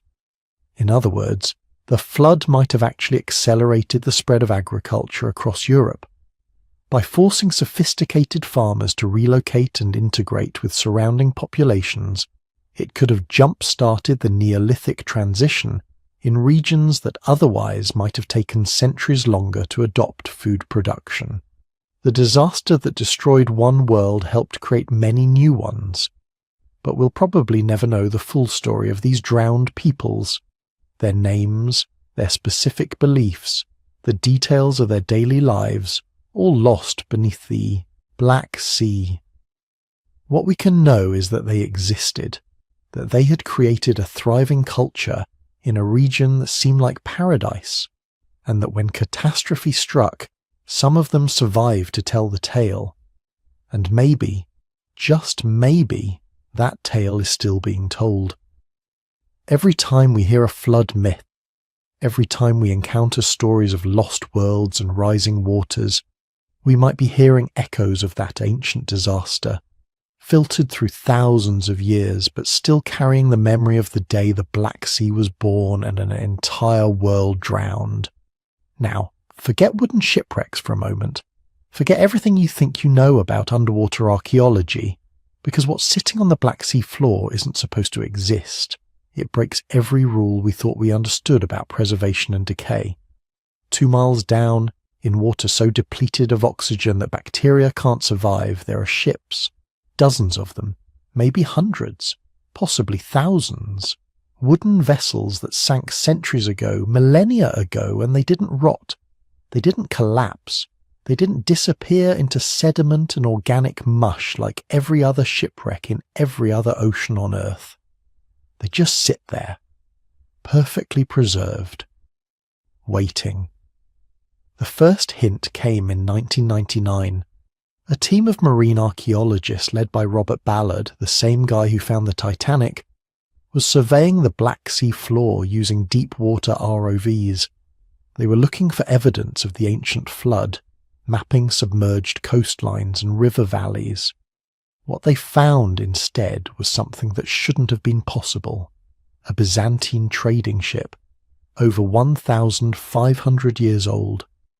Sitting upright on the seafloor, mast still standing, hull intact, cargo amphoras still stacked in the hold exactly as they'd been loaded when Constantinople was the centre of the world. The team couldn't believe what they were seeing. Wooden ships don't survive like this. Wood is organic. It decays. In normal ocean conditions, wooden shipwrecks are consumed by marine organisms within decades, maybe centuries at most. The famous Mary Rose, Henry VIII's warship, spent 437 years underwater and was reduced to a fragile shell that required years of conservation just to display. But this Byzantine vessel looked like it had sunk last week. The secret was the anoxic zone. Below about 150 meters, the Black Sea contains no oxygen. None. It's one of the largest anoxic water bodies on Earth, a consequence of that ancient flood that turned a freshwater lake into a stratified sea. The heavy salt water that poured in from the Mediterranean settled at the bottom, and because there's no mixing, no circulation, the deep water became a biological dead zone. No oxygen means no bacteria. No bacteria means no decay. No decay means preservation that would make Egyptian mummification look primitive. The discovery set off a gold rush, not for treasure, but for knowledge. Because if one ship survived, how many others were down there?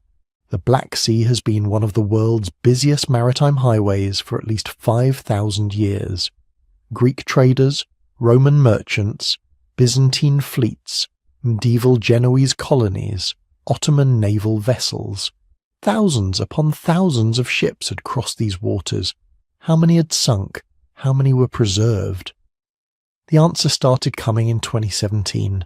A team from the Black Sea Maritime Archaeology project began systematic surveys using advanced sonar and underwater photography. What they found rewrote naval history overnight. 65 shipwrecks in a single survey area. 65 vessels spanning from the Byzantine era back to ancient Greece and even earlier.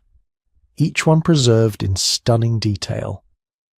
And one of them, one particular vessel, changed everything. It was lying at a depth of about 2,000 meters. The ROV's cameras illuminated it slowly, revealing details that made archaeologists literally gasp when they saw the footage. A Greek trading vessel, based on the design, definitely classical period. Pottery in the hold confirmed it. 2,400 years old. From the time of Plato and Aristotle, when Athens ruled the eastern Mediterranean and Greek colonies dotted the Black Sea coast. But here's what made grown archaeologists cry. The ship was complete, not partially preserved, not reconstructible from fragments, complete. The mast was still standing, rope rigging still attached. The steering oars were in place. Rowing benches where the crew had sat were intact. Ceramic jars in the hold were still sealed. The hull planking showed tool marks from the craftsmen who had built it 2,400 years ago. Nobody had ever seen anything like this. Every other ancient ship we'd found had been broken, collapsed, scattered. We had to reconstruct ancient vessels from paintings on pottery, from written descriptions, from educated guesses based on fragmentary remains. But this ship was a time capsule. It showed us exactly how ancient Greeks built their merchant vessels, confirmed details that scholars had debated for decades, and revealed features nobody had even imagined. The vessel matched almost perfectly a ship depicted on an ancient Greek vase called the Siren vase, painted around 480 BCE.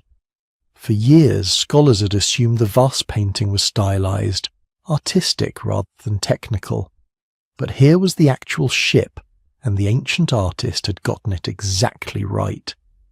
The Greeks knew how to paint what they saw, but this vessel, as incredible as it was, wasn't even the oldest.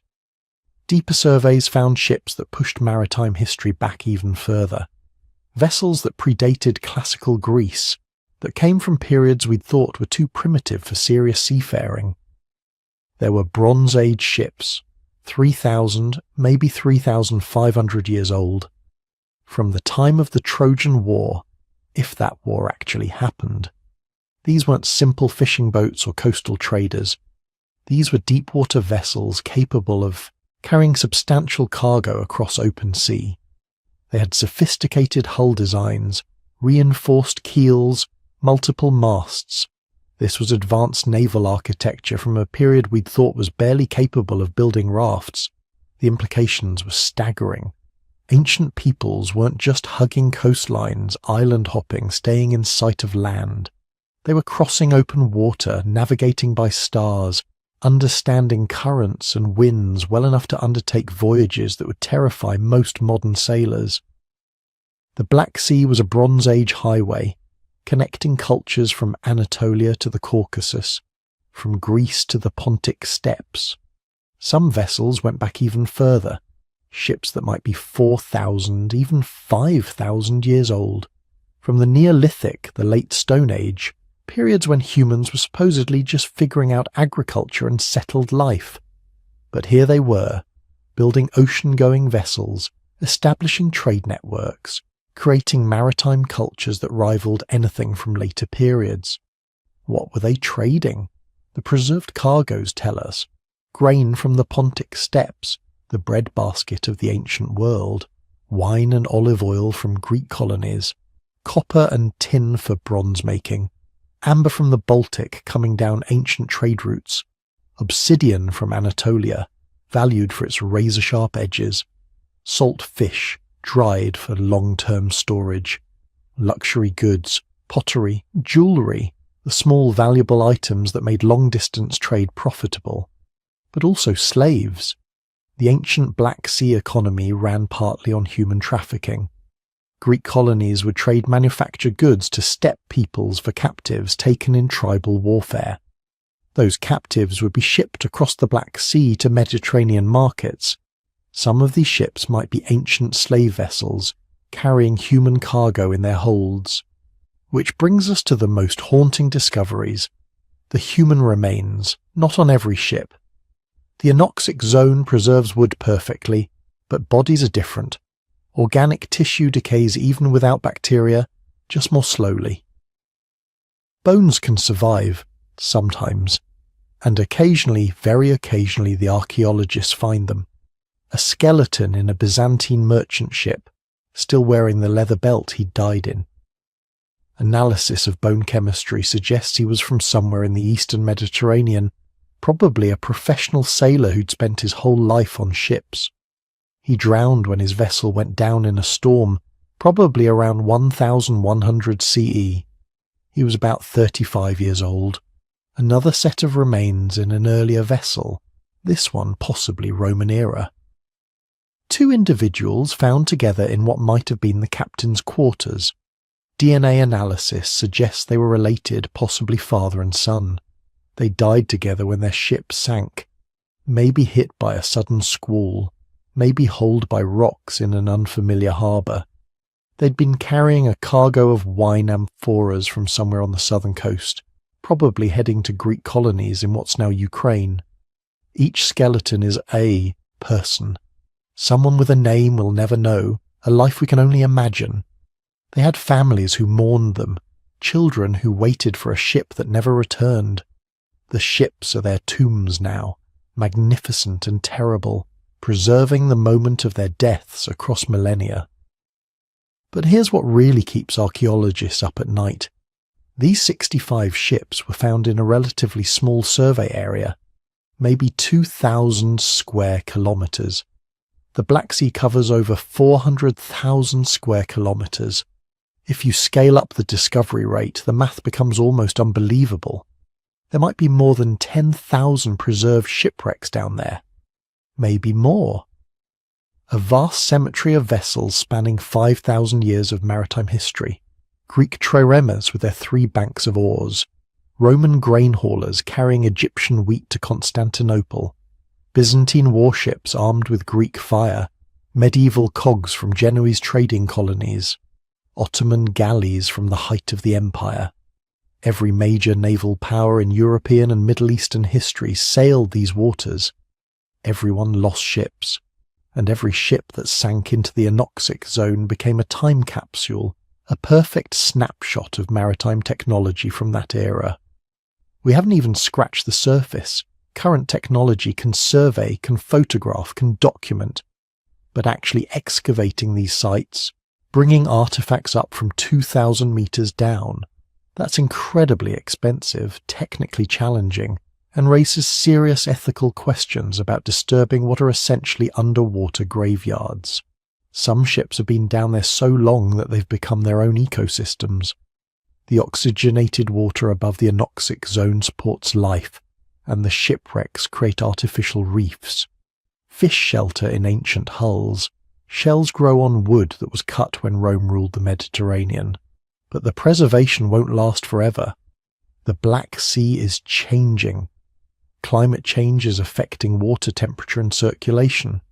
Some scientists worry that the anoxic layer might be destabilizing, that oxygen might begin mixing into the deep water. If that happens, bacteria will move in, and within decades these miraculous time capsules will rot away like any other shipwreck. We're in a race against time.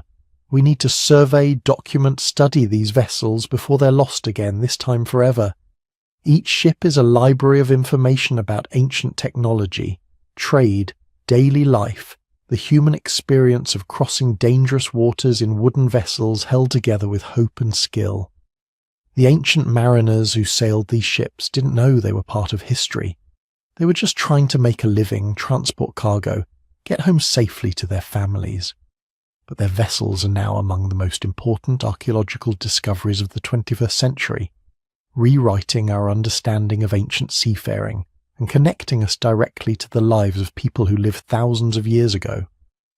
Somewhere down there in the darkness, more ships are waiting, more stories, more evidence of human courage and tragedy and the eternal human drive to cross horizons and see what's on the other side. The Black Sea keeps its secrets well, but slowly, ship by ship, we're learning to read them. Here's where things get really interesting.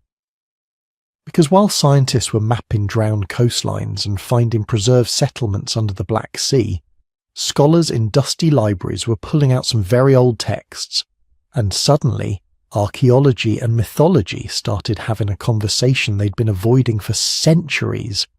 The Epic of Gilgamesh. If you haven't read it, you should.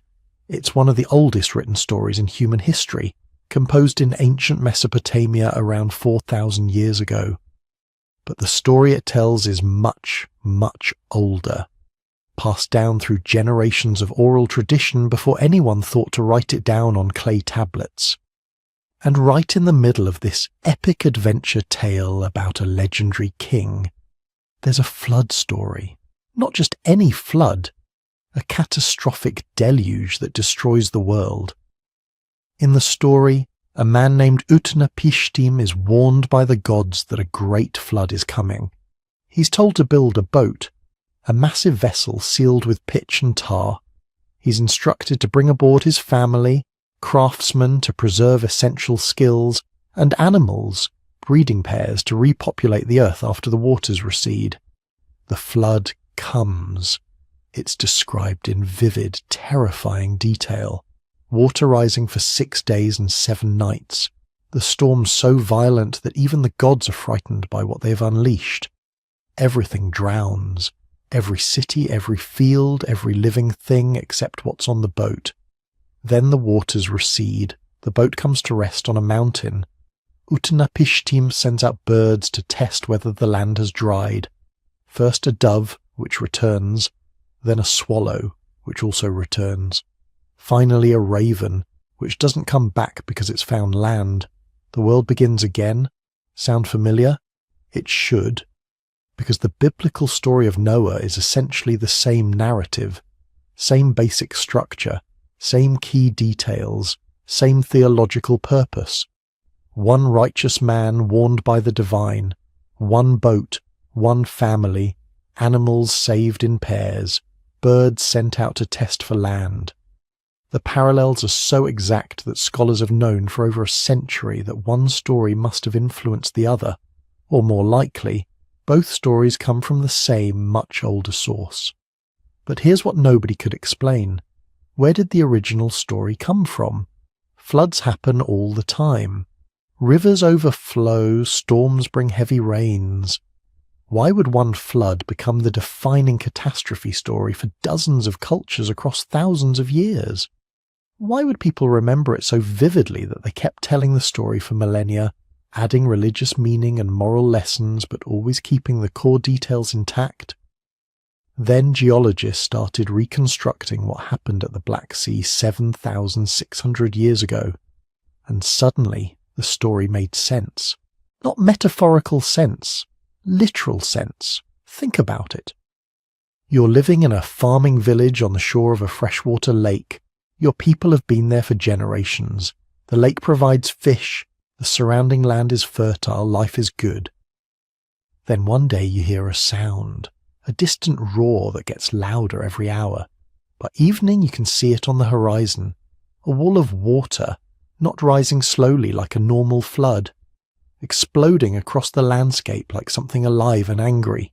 You grab what you can, your family, maybe some animals if there's time. You run. Behind you, the water is consuming everything. Your home, your fields, your entire world, disappearing under waves that don't stop coming, day after day after day. For months, maybe a year, the water keeps rising. The lake you knew becomes a sea. Everything you knew is gone, drowned, lost forever beneath water that tastes like salt instead of fresh. You survive. Somehow. You make it to higher ground. You rebuild. But you never forget. And you tell your children, and they tell their children, and the story spreads. Because you weren't the only survivors. There were settlements all around the old lake. Thousands of people, maybe tens of thousands, all experiencing the same catastrophe at the same time, all fleeing to different refuges, all carrying the same traumatic memory. Within a few generations, the story would start changing. Details would shift. The catastrophe that took months would collapse in memory into a few dramatic days. The practical reason for saving animals you needed livestock to restart your farm would gain religious significance. The refugees who escaped in boats would become a single heroic figure, one man wise enough to prepare. But the core would remain. The water came. The world drowned. Only those who got on boats survived. This is how traumatic events become mythology. And the Black Sea flood wasn't unique. It was just the most dramatic example in a region that experienced multiple catastrophic floods during the early Holocene. The Mediterranean basin has a complicated geological history. Sea levels were rising everywhere as the Ice Age ended. Glacial lakes were breaking through natural dams and flooding downstream valleys. Underground aquifers were collapsing, creating massive sinkholes that swallowed entire settlements.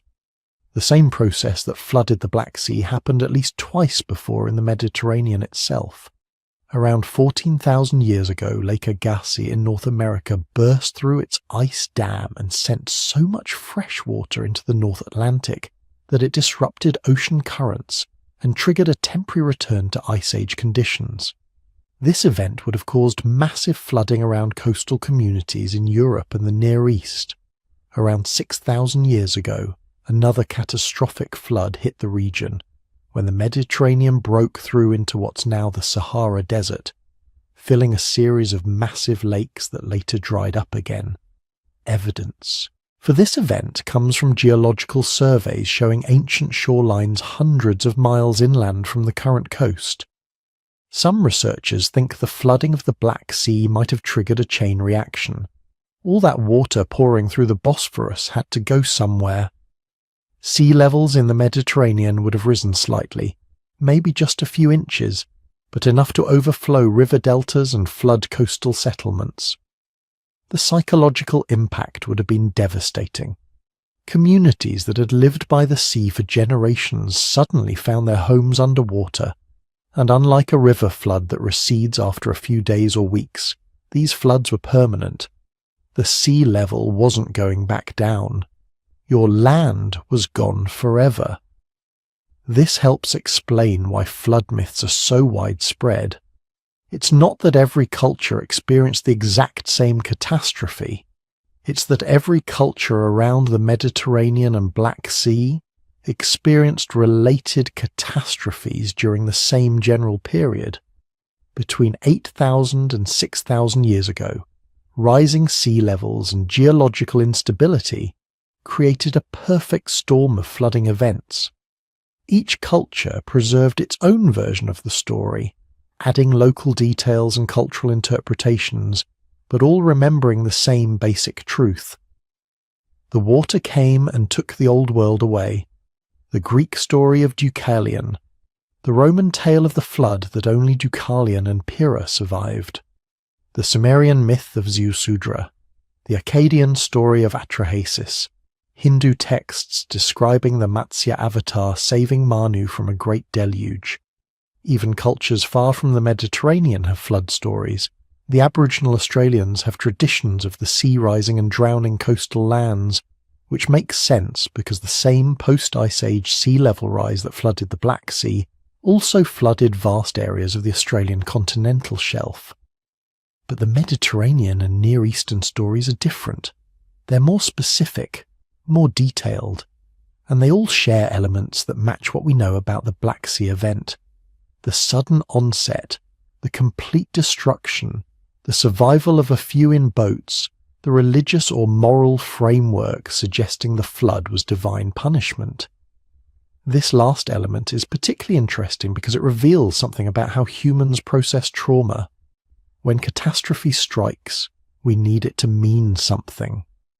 Random geological events that kill thousands are harder to accept than divine judgment that makes sense within our cultural framework.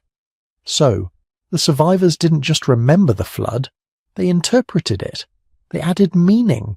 They turned catastrophe into mythology. And here's the thing, they were right to preserve these stories because embedded in the mythology is real information. Archaeologists working on the Black Sea were initially skeptical of using flood myths as research guides. Seemed unscientific, like taking fairy tales seriously, but then they started finding settlements at exactly the depth predicted by the flood. Hypothesis. They found preservation that only made sense if cities had been suddenly inundated by salt water. They found evidence of rapid abandonment consistent with catastrophic flooding. The myths weren't just stories, they were memories, imperfect memories certainly, distorted by millennia of retelling, but memories nonetheless. This creates a fascinating problem for researchers. How do you separate fact from fiction in ancient texts? How do you know which details reflect real events and which are religious or narrative additions? The answer is you use multiple lines of evidence: archaeology, geology, genetics, linguistics, and yes, mythology. When they all point in the same direction, you're probably onto something real. The debate continues. Some researchers think the Black Sea flood was the single event that inspired all Near Eastern flood myths. Others argue for multiple floods contributing to a composite cultural memory. Some think we're overinterpreting coincidental similarities between unrelated stories. But the archaeological evidence from the Black Sea keeps getting stronger. Every expedition finds more preserved settlements, more evidence of sudden abandonment, more indications that something catastrophic happened there at exactly the time when flood myths start appearing in the historical record. What we're witnessing is the birth of historical memory, the moment when human societies became complex enough to preserve accurate information across dozens of generations. Not through writing, that came later, but through oral tradition, through stories told around fires, passed from grandparents to grandchildren, refined and retold until they took on the power of sacred texts. These weren't primitive peoples inventing fantasies. These were survivors preserving vital information about the dangers of their world, warning future generations that the sea could rise, that water could destroy everything, that preparation and respect for natural forces meant the difference between survival and extinction. And we're still telling the stories, still remembering, still fascinated by the idea that somewhere beneath the waves lies evidence of our ancestors' greatest catastrophe. The drowned cities of the Black Sea aren't just archaeological sites. They're proof that mythology isn't always myth. Sometimes it's history, traumatic, catastrophic, world-changing history that refused to be forgotten. But here's the thing about the Black Sea's drowned world. We've barely scratched the surface, or rather, barely scratched the sea floor. The sites discovered so far, the preserved ships, the submerged settlements, the ancient shorelines frozen in time, they're just the beginning. What lies beneath represents maybe 1%, possibly less, of what's actually down there. We're standing at the edge of the greatest archaeological frontier on Earth, and the tools we're developing to explore it are changing everything. Right now, as you're listening to this, engineers in laboratories across Europe and North America are designing the next generation of underwater archaeological robots. Not the clunky ROVs of the past, but autonomous AI-powered systems capable of mapping, analyzing, and even excavating submerged sites without direct human control. These machines use LIDAR, sonar, and photogrammetry simultaneously, creating three-dimensional models of underwater structures so detailed you can count individual stones in ancient walls. They can stay down for months at a time, powered by wave action or underwater currents, systematically surveying thousands of square miles of seafloor that would take human divers decades to explore. Some of these robots are being equipped with what researchers call soft robotic manipulators, artificial hands made of flexible materials that can handle delicate artifacts without crushing them. Imagine a machine that can excavate a 7,000-year-old clay pot with the same care as a human archaeologist, but at depths where humans can't survive, in darkness so complete that the concept of vision becomes meaningless. That technology exists now. It's being tested in the Black Sea as we speak, and the AI capabilities are getting genuinely wild. Machine learning algorithms trained on millions of images of archaeological sites can now identify patterns invisible to human eyes. They can spot the subtle geometric signatures of human construction in sonar data, distinguishing ancient walls from natural rock formations with accuracy that exceeds human experts. They can predict where settlements are most likely to be found based on ancient environmental conditions, topography, and proximity to resources. Feed these systems satellite data, historical climate records, and known archaeological sites, and they'll generate probability maps showing you exactly where to look for undiscovered cities. But the really revolutionary technology isn't robots or AI. It's something called environmental DNA analysis. Scientists have figured out how to extract microscopic fragments of genetic material from seafloor sediments and use them to reconstruct ancient ecosystems. They can tell you what plants were growing near a site 8,000 years ago, what animals people were hunting, what crops they were cultivating, even what diseases they were dying from, all from a handful of mud pulled up from the depths. Combine that with the latest isotope analysis techniques, and you can reconstruct individual life histories. A single tooth from a skeleton can tell you where someone was born, where they travelled, what they ate at different times in their life, even what kinds of stress they experienced. We're approaching the point where we can write biographical sketches of people who died 9,000 years ago. That's not archaeology anymore. That's resurrection through science. But none of this technology matters if we can't get access to the sites. And that's where things get complicated, politically complicated, geopolitically complicated in ways that make ancient history collide with modern territorial disputes. The Black Sea is surrounded by 6 countries: Turkey, Bulgaria, Romania, Ukraine, Russia, and Georgia. Each one claims territorial waters extending out from its coastline, and many of the most promising archaeological sites sit right on the boundaries between these zones, or worse, in contested waters where multiple countries claim jurisdiction. The tensions around Crimea aren't just about modern strategic interests. They're also about who controls access to some of the most significant underwater archaeological sites in the world.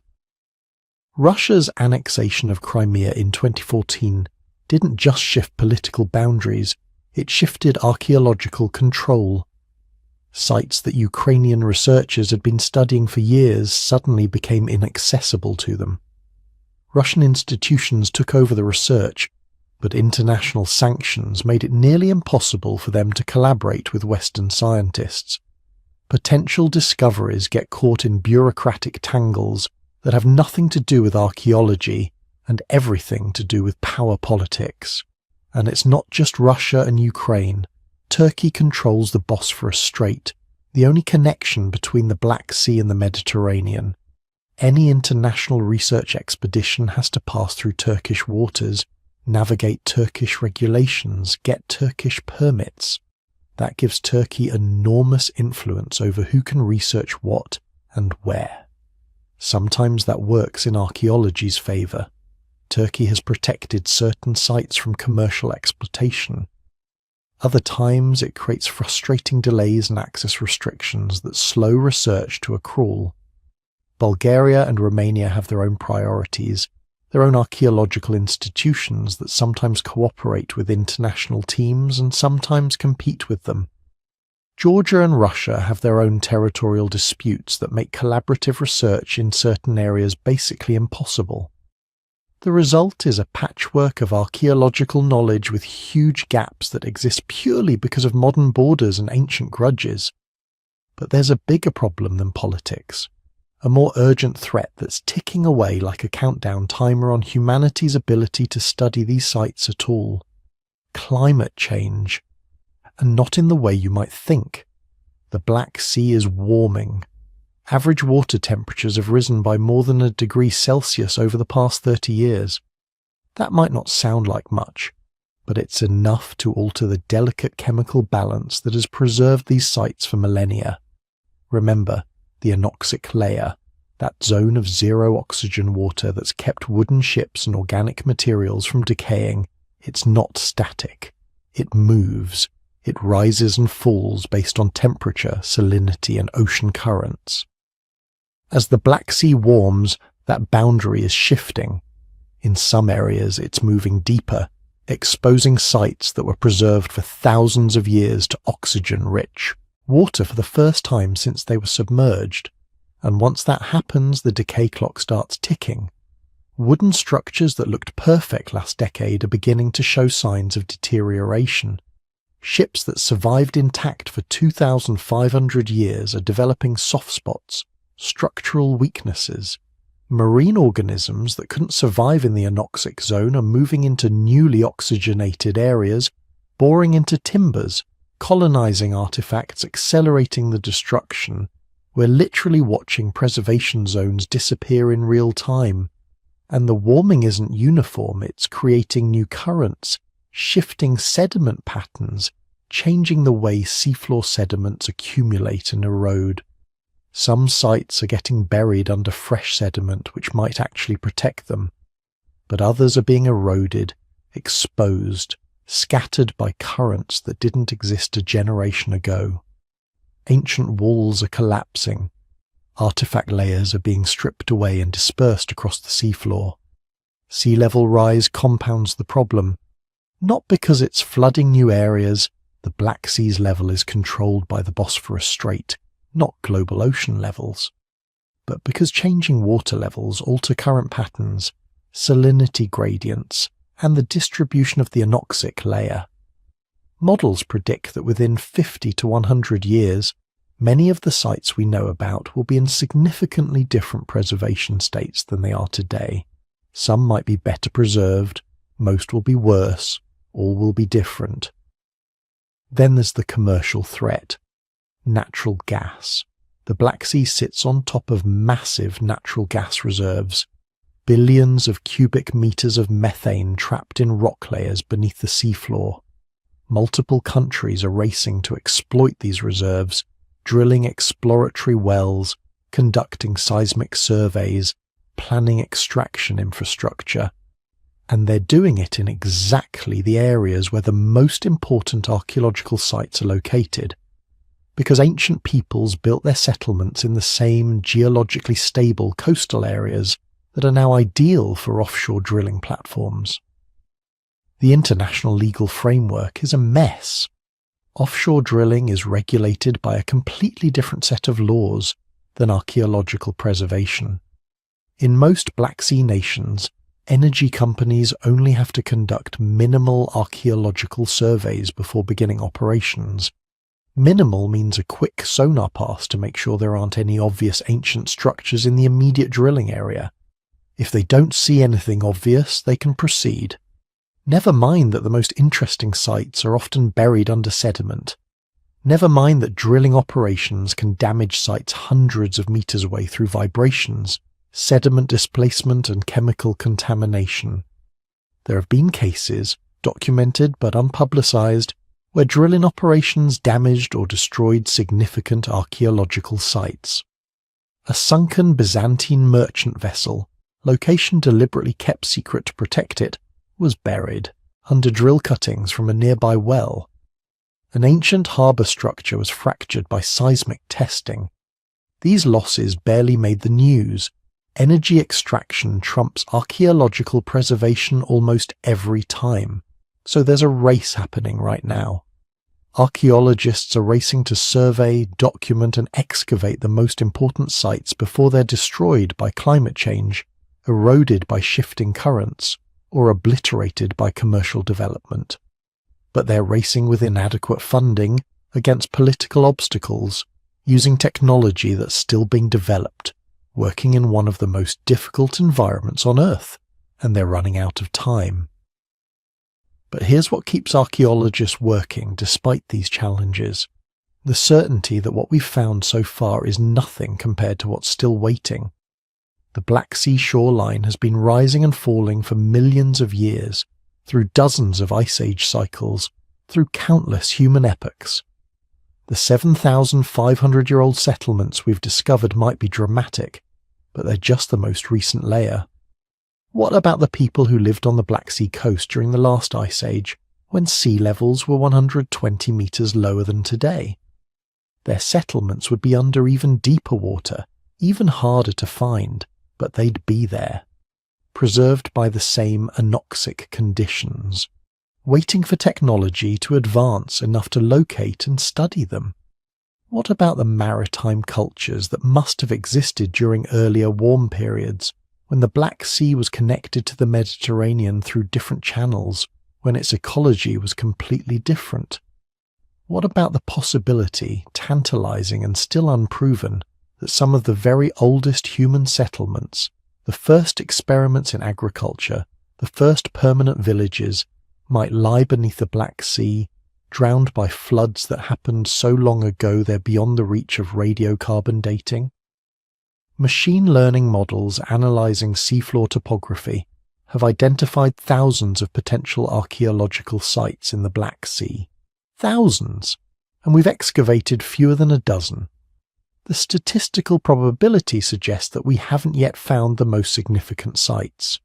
The bigger settlements, the oldest remains, the key pieces of evidence that would rewrite our understanding of early civilization. They're down there, we just haven't looked in the right places yet. Which brings up the final question, the one that keeps ethicists and archaeologists arguing late into the night. Should we even be disturbing these sites? These are graveyards after all, places where people lived and died, communities that were destroyed by rising waters, their possessions, their homes, their bones, all resting in the darkness. Do we have the right to drag them into the light, to catalogue them, study them, put them in museums? Some argue no, that these sites should be designated as underwater heritage zones and left untouched. That our curiosity, however scientifically motivated, doesn't justify disturbing the dead. That there's something fundamentally disrespectful about treating ancient tragedies as research opportunities. Others argue that preservation through study is the only way to give meaning to these ancient disasters. That understanding how our ancestors lived, what they built, how they survived, how they failed, that's honouring them, not exploiting them. That knowledge extracted from the deep helps us understand our own origins, our own vulnerabilities, our own futures. The truth probably lies somewhere between these extremes. We need to study these sites. The knowledge they contain is irreplaceable, but we need to do it respectfully, carefully, with full awareness that we're dealing with human lives, not just archaeological data. We need international agreements protecting significant sites from commercial exploitation. We need funding for research that isn't tied to national interest or political boundaries. We need to move fast enough to preserve knowledge before it's lost forever, but slow enough to do it right. Because whatever we decide, the clock is ticking. The Black Sea is changing. The sites are degrading. And the window for recovering this knowledge is closing faster than most people realise. What lies beneath the Black Sea isn't just history. It's the story of how humans learned to live in one place, to farm, to build cities, to become civilized. And that story is drowning all over again, this time in warming water and bureaucratic inertia and commercial indifference. The question isn't whether we'll lose these sites. We will. The question is how much we'll learn before they're gone. So here we are, at the end of our journey into the drowned world of the Black Sea. 8,000 years of human history, gone in a matter of months. Cities swallowed, people scattered, an entire civilization erased so completely that it became legend. But what does it actually mean? What are we supposed to take away from all this? Start with the uncomfortable truth. This wasn't some unique catastrophe, some once-and-forever cosmic accident. This was just climate doing what climate does. Sea levels rise, glaciers melt, water finds new paths, and when it does, civilizations that have existed for thousands of years can disappear in a single human lifetime.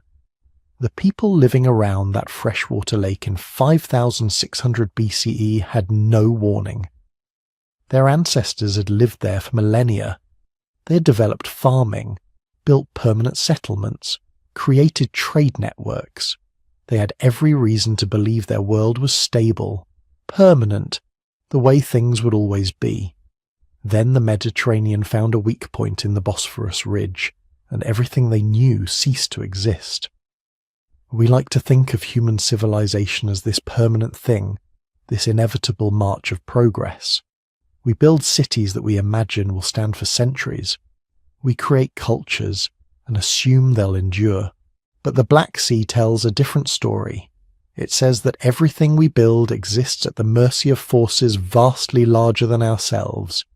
Those drowned cities aren't ancient history. They're a preview, a reminder that the ground beneath our feet, the coastlines we've built our cities on, the climate systems that make agriculture possible, none of it is guaranteed. None of it is permanent. But here's the thing. The flood destroyed a civilization, yes, but it didn't destroy the people. Most of them survived.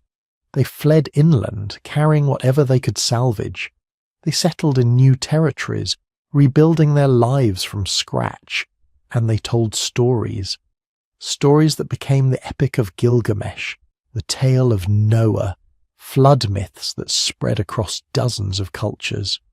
The trauma was so profound that it literally shaped human mythology for the next 8,000 years. That's resilience. That's the human capacity to survive catastrophe and transform it into meaning. The archaeologists working in the Black Sea today, the ones sending robots into the anoxic depths, they're not just recovering artifacts, they're recovering evidence of that survival. Every preserved ship, every drowned building, every scattered tool, they're proof that humans can endure the worst nature throws at them and come out the other side. Changed, traumatized, forced to adapt, but still here, still building, still hoping, and we're only seeing the beginning. The Black Sea's anoxic waters have preserved 8,000 years of maritime history in near-perfect condition. Every year brings new discoveries, new sights, new mysteries. That Bronze Age ship lying intact at 2,000 meters depth, still waiting for technology advanced enough to recover it without destroying it. The dozens of settlements that sonar has detected but no one has investigated yet. The trade routes, the migration patterns, the connections between cultures that we're only starting to map. We've barely scratched the surface. Literally, the Black Sea floor covers 436,000 square kilometers, and we've investigated maybe a few hundred square meters in any detail. Imagine what's still down there. What other drowned cities are waiting? What other stories are preserved in the mud? This is what makes archaeology thrilling. We think we know our history. We think we understand where we came from. Then someone drops a camera into dark water and finds an entire world we'd forgotten existed. A world that challenges our assumptions, that fills in gaps we didn't even know were there. The Black Sea did that. It took flood myths we thought were just stories and showed us they were memories. Real events, preserved through oral tradition across millennia. What other lost worlds are out there? What other catastrophes are preserved at the bottoms of other seas, in deserts that were once fertile, beneath jungles that have swallowed ancient cities? How much of our own history have we simply forgotten? Before you go, take a second to like this video if you enjoyed diving into the deep with us. Comment below and let us know where you're listening from. And if you want more stories of lost worlds and forgotten peoples, subscribe. There are so many more mysteries waiting to be explored. The drowned cities of the Black Sea aren't an ending. They're a beginning, a reminder that history isn't fixed, isn't complete. It's constantly being revised, constantly being discovered. And the more we learn about our past, the better we understand what we're capable of. Both the disasters we can survive and the worlds we can lose. Sleep well, and tomorrow, when you wake up, remember that beneath the waves, in the darkness, entire civilizations are waiting to tell their stories. All we have to do is listen,